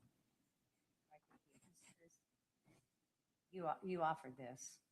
I just double check it, please, Your Honor. I would request it, but I would leave it to the honorable court's discretion. I don't think it fits the evidence. And, you know, I think it would be confusing. There's been no evidence concerning this particular kind of a charge. So I'm not going to give that charge. 13219, burden of proof as to voluntariness. Both parties have requested it. I don't have anything to add. Right, anything further? Just checking the language, Your Honor. Right. And I know I request, I just always double check the. I know I'm going fast. I want to make sure you get a break before 2:30. So.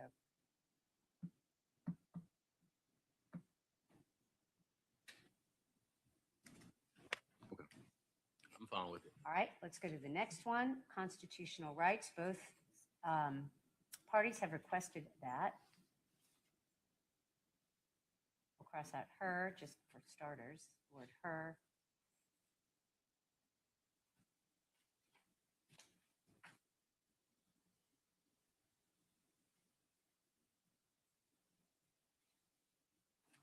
Cross out she.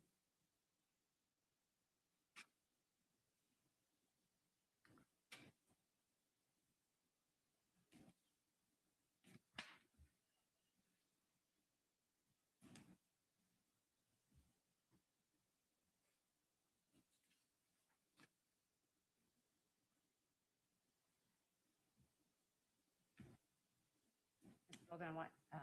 Well, first of all, any comments on 13221? No, Your Honor. All right, what about, you both requested topic 24 where it says anything, and I'll cross out she, he said, wrote, signed. I mean, I think if I remember correctly, when Agent Bigham read Mr. Faust's rights, she used the word said. And so I don't think wrote or signed are necessarily applicable. I have no objections to the language, Your Honor. We'll just cross out the words wrote and signed, and obviously the word she. Okay, well, the next one, 13240, the defense has asked for this.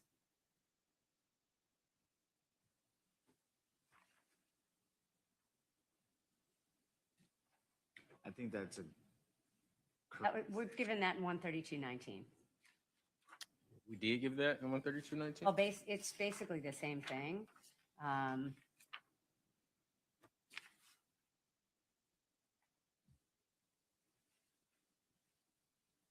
think 13219 is specifically to voluntariness. 13240 is in regards to just the Miranda rights as a whole. Because I think with waiving a right is intelligently, voluntarily, and a little missing one. I want to say freely, but I don't think that's appropriate. I would say that the state does not have an objection to 13240. All right. I mean, it is a bit redundant, was really my hesitation. And I'll just, this is why. 13219 and 13221 deal with all of the things that are in 13240, but whatever the honorable court's rule. well, you've requested it, and even though it's redundant, that was really only my concern. But if the state is not objecting, I'm not going to make a big deal about the redundancy. It's not overwhelming, but that was only my concern. Not that it isn't the proper law, so we'll give it. 13250, both parties have asked for this.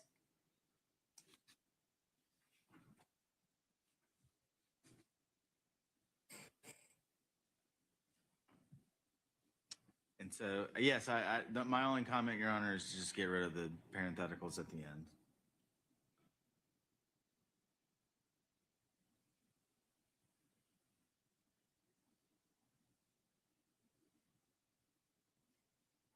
I have no objection to that, Your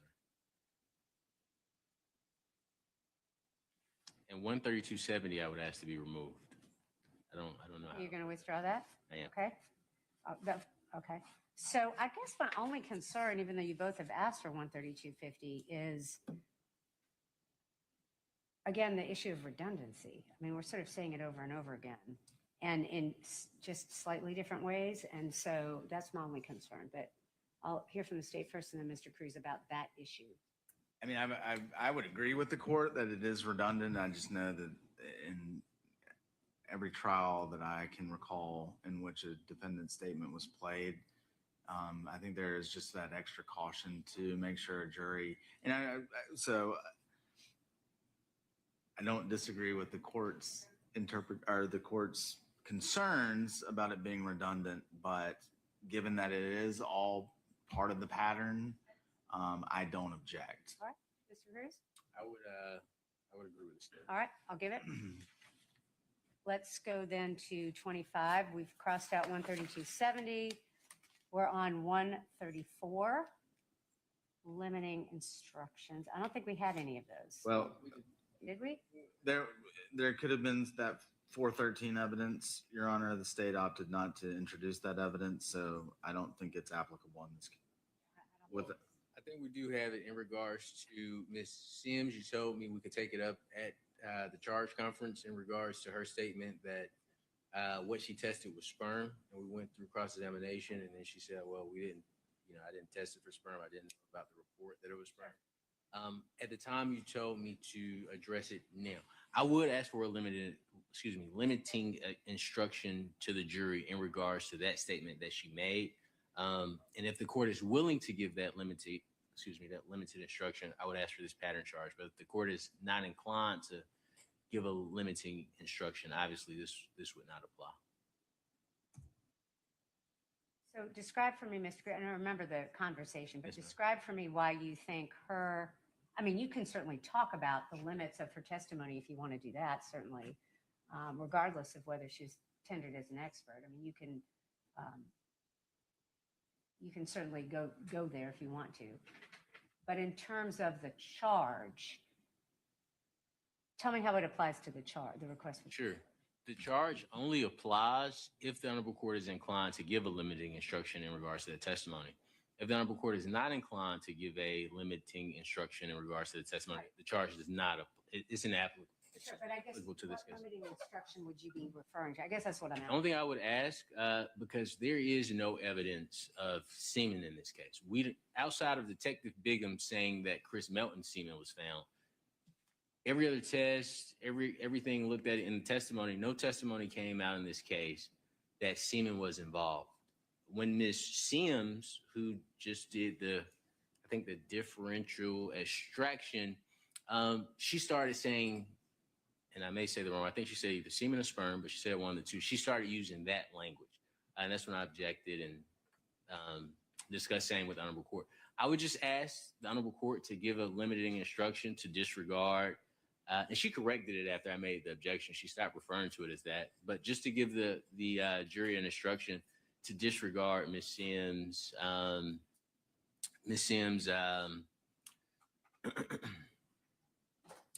characterization as the DNA evidence as sperm. Okay, thank you. Yes, ma'am. Mr. Bolden, would you like to respond? Yes, Your Honor. I don't believe that's what this pattern jury instruction is designed to address. The issue with Ms. Sims the other day, I don't want to, no need to get back into the evidence, but I think if Mr. Cruz had requested a limiting instruction at that time, I could see it. But this is designed for extrinsic acts and the court telling them that they can only consider that for a specific purpose. That's where it falls in the pattern. It's not applicable. I agree. I agree with you there. I agree with him in that position. Looking at it.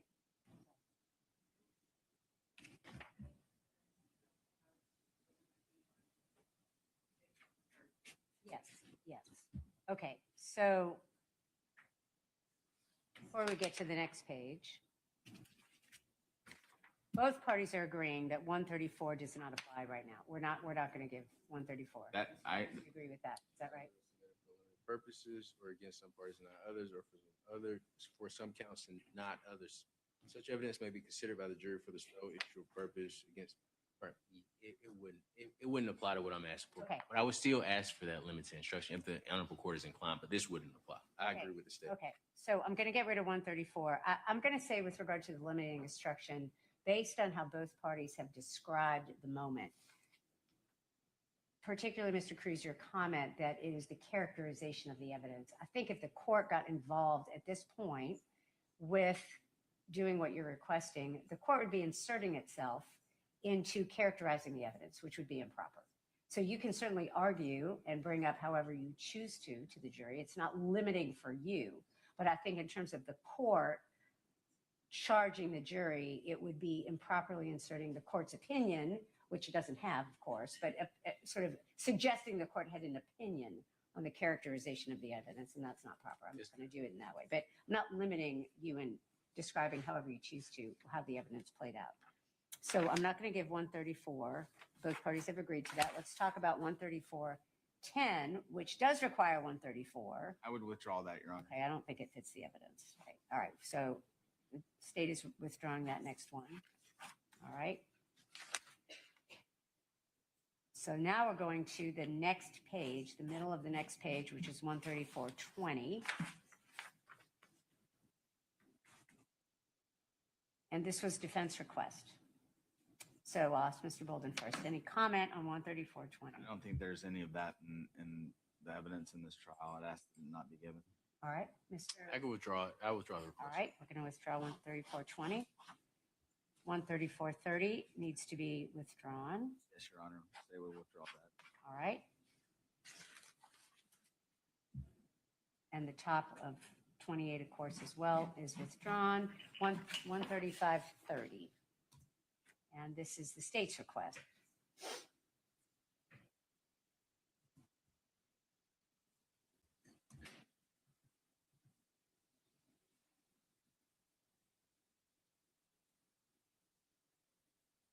I would just ask that it be given as charged. Do you want the words "or believability," which are in parentheses, to also be included? Yes. Oh, I'm sorry. You can offer your opinion. Go ahead. Yes. Okay. All right. I don't have any issue with that. Mr. Cruz, do you have any objection to how the state has requested 37? I'm reading this statute Okay. and All the pattern charge now, Your Honor. I'm going to get rid of the words admissibility, maybe ruled on, et cetera, because that's not.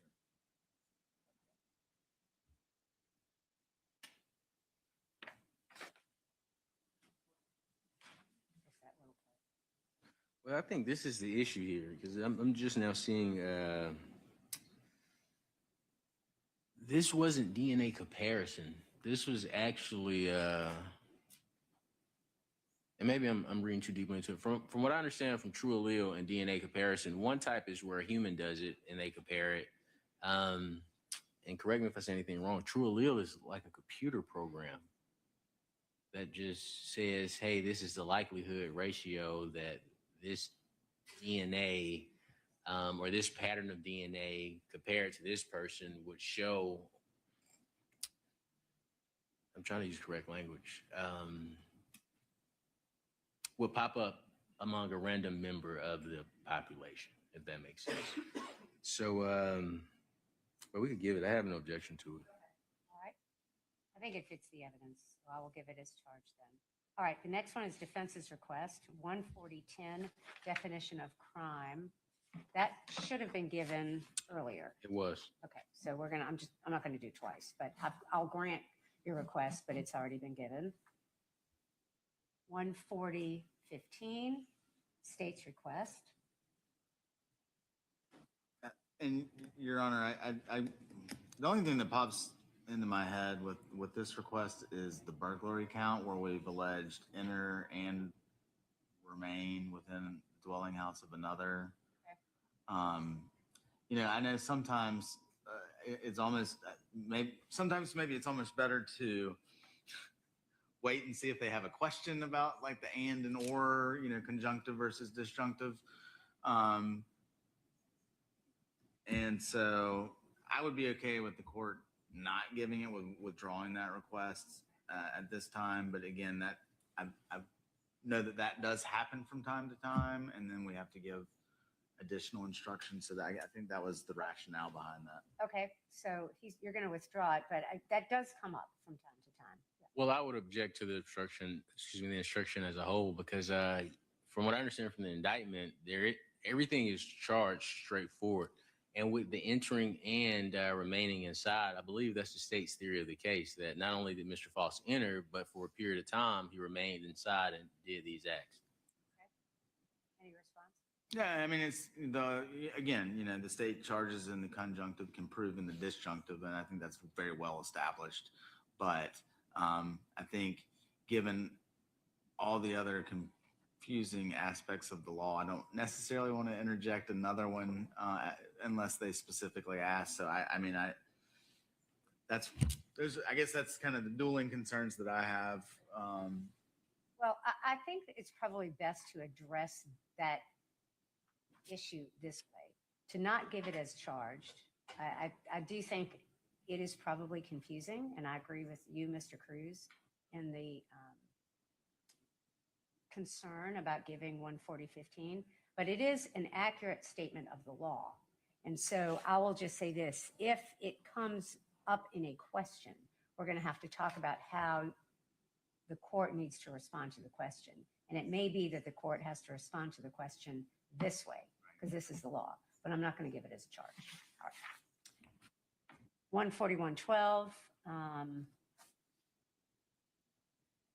is requested by the state.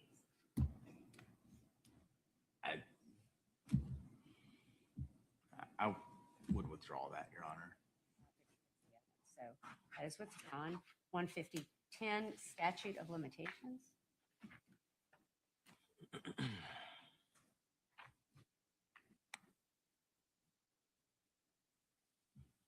There hasn't been any evidence about statute of limitations. Well, and again, this came up when we were talking about CODIS the other day, Your Honor. So on some of the counts would have statute of limitations issues, but that statute was told based on the date that law enforcement received the CODIS hit, and that is alleged in the indictment in multiple counts.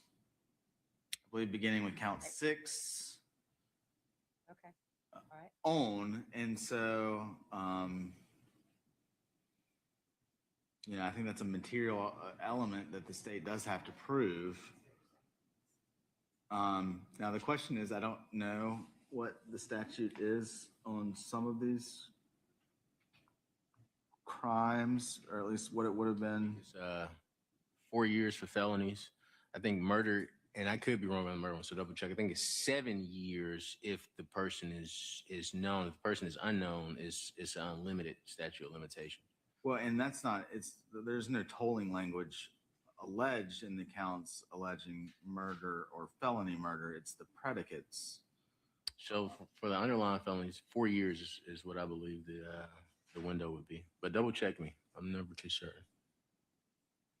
I guess my concern, I mean, I understand exactly what you're saying. I think we have to figure out how to do this right, because there has been no discussion at all, and no evidence, I should say, no evidence at all about the phrase statute of limitations. And so this would be the first time, right, the jury would be hearing that. And so,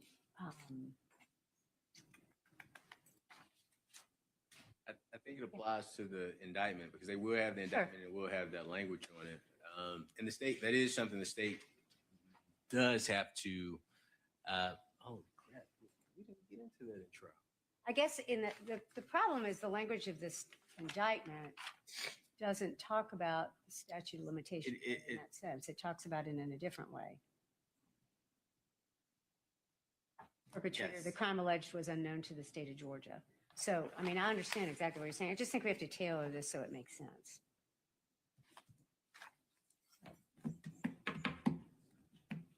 And maybe we do it this way. I don't know. Can I have a second, John? Of course. I may have a motion. I just want to look up something really quickly.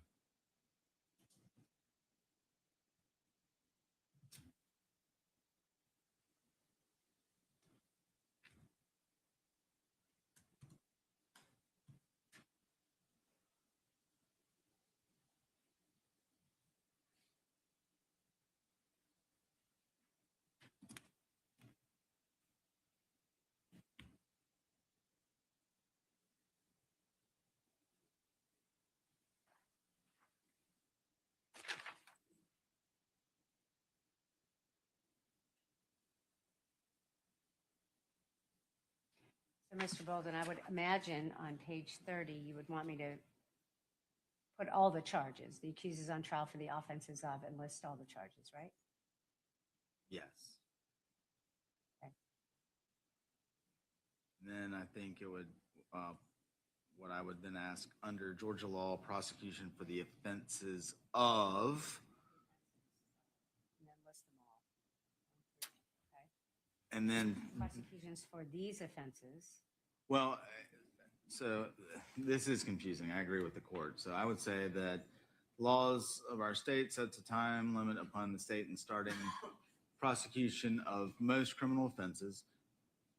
The accused is on trial for, and I would ask that the court read all of them, and then say that under Georgia law, prosecution for the offenses of, and then start with count 6 burglary, count 7 aggravated sodomy, count 8 rape, count 9 aggravated assault, count 10 aggravated sodomy, count 11 arson, count 12 possession of a knife during the commission of a felony. I don't necessarily know that you have, I'm asking the court to read those count numbers, but say that under Georgia law, prosecution for the offenses of, and then list those 6 or 7 offenses. Those offenses must begin within 4 years after the offense has been committed. And then I think maybe the court could see where I'm going from there as to how to tailor it on 150.11 and 150.12. Right, and I'll hear from you, Mr. Cruz, in just a minute. I'm trying to figure out how to do this. So you go from under Georgia law, prosecution for the offenses of what's in count 6, 7, 8, 9, 10, 11, and 12 within 4 years after the offense has been committed. In calculating this period of time, you should exclude from your calculation any period of time during which the evidence shows that B, the person committing the crime was unknown. Exactly. Get rid of everything else. And then we can talk about whether the language, if you find from the evidence that this case is not filed, blah, blah, blah, we can talk about where that goes. When the statute of limitations is, when the statute of limitations is raised.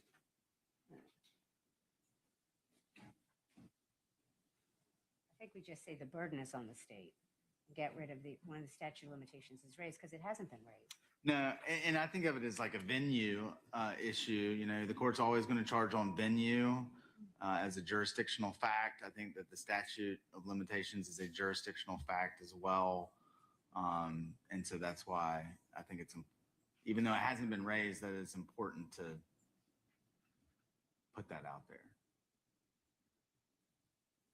What is your position on the language? If you find from the evidence that the indictment or accusation in this case was not filed within 4 years after the offense was committed, it would be your duty to acquit the defendant.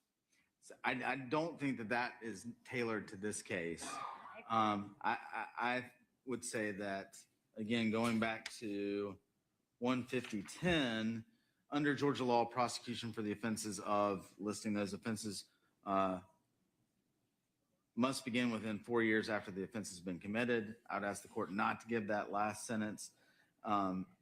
And then say that in calculating this period of time, you should exclude from your calculation any period of time during which the evidence shows that the person committing the crime was unknown.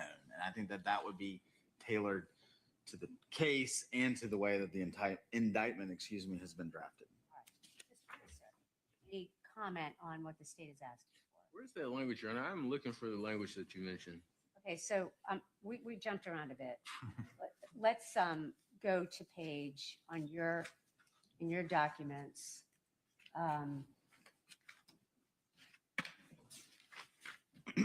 Bottom of page 29 is the state's request 43, which is 15010.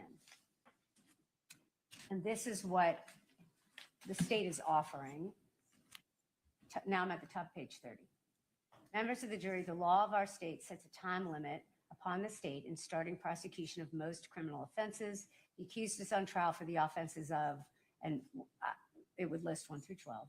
Next sentence. Under Georgia law, prosecution for the offenses of what's in count 6, 7, 8, 9, 10, 11, and 12, and of course the court would read those offenses, must begin within 4 years after the offense has been committed, and skip down. In calculating this period of time, you should exclude from your calculation any period of time during which the evidence shows that the person committing the crime was unknown. Question.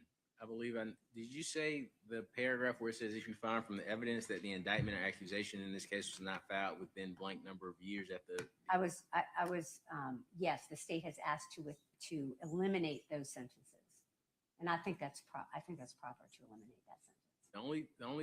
The only thing I would say is because the state has that burden, I think the follow-up sentence, the person committing the crime was unknown.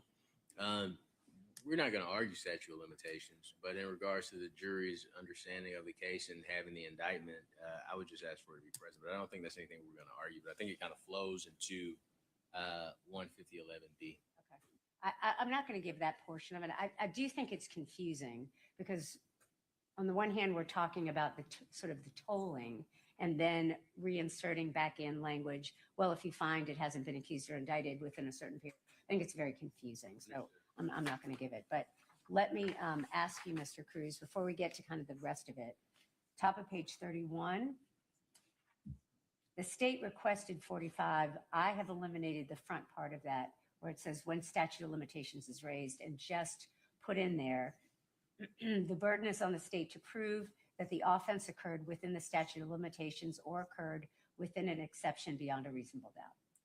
I would ask for the statutory language, Your Honor. So I would object to that portion being removed.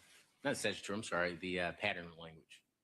Okay, let me look at the pattern. Okay. That is the pattern? Okay.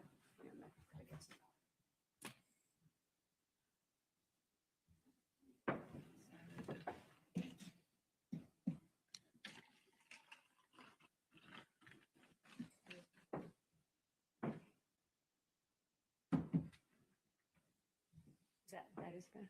All right, this is the pattern.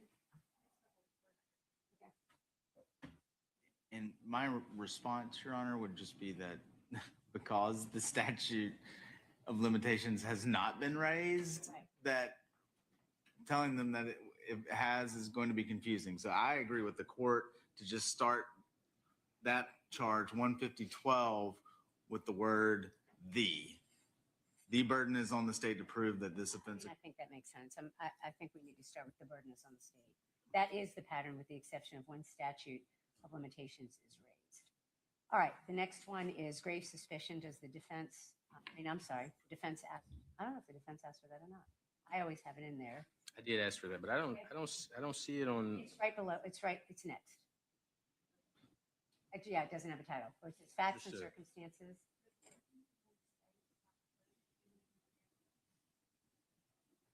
Yes. Do you see it, Mr. Cruz? So do you see 15012 on page 31? I do. Okay, right below the very first. I see it. We just didn't label it. Mr. Bolden, any objection to the court giving grave suspicion? I mean, I always do.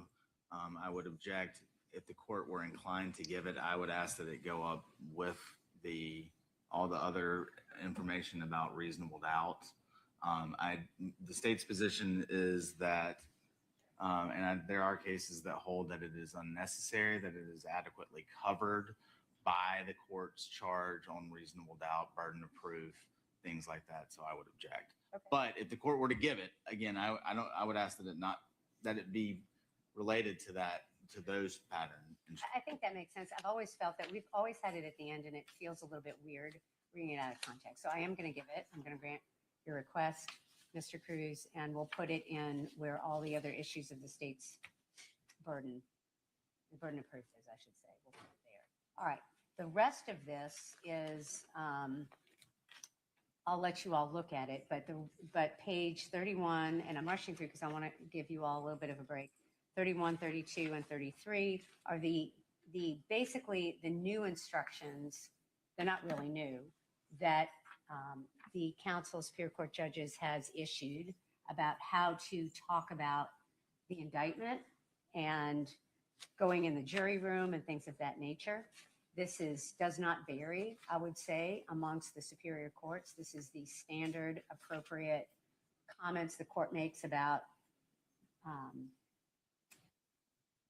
these things. And so I'll ask you to look at them, but I always give these, every superior court gives these. This is the modern new version. The newest version is really at the bottom of 32, where it says these rules apply not only to in-person communication, but also to communication or research using cell phones, text messaging, websites, blogs, or social media of any kind. That actually was added in by the council. And so unless there's any comments you all want to make on those, we're going to keep those in there. The only thing I would say on 31, where it says as to the 12 counts of this indictment, okay, if the court might consider putting as to each of the 12 counts of this indictment, and that's really splitting hairs. I realize that, but just the idea that it's not. I mean, I think that makes sense. Thank you. Any comment on that, Mr. Cruz? No, ma'am. Okay. All right. And unless you all have anything further you want to add for the deliberation charge, again, I don't really want to add anything to the deliberation charge. I think and the Supreme Court, of course, approves the charges that are changed. I think they've come up with the language that is best. I don't really want to add or subtract the Supreme Court's direction about how to speak to the jury about deliberations. I think it needs to be uniform across the board. And so unless there's something we need to talk about, I want to keep it as is. Anything else? Okay. All right. We'll be in recess till 2:30. We'll see you all then. We're going to get this written up. Thank you. Okay. We're going to email it.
Welcome to all our new followers from our sister channel at Truth Talks Live. You're watching at Southern Sin, your home for true crime. Hop over and hit that subscribe button.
Court is on a short break.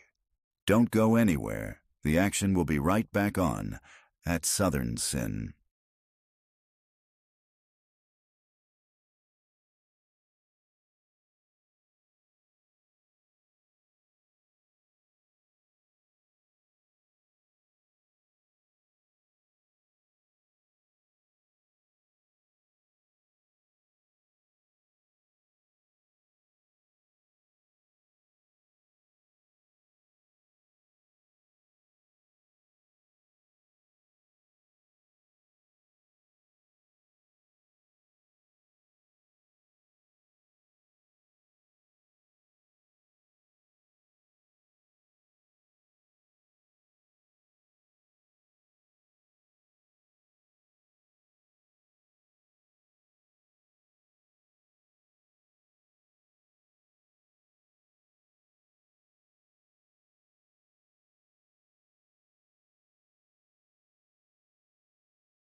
True crime just got darker. Catch the full episode on the link above.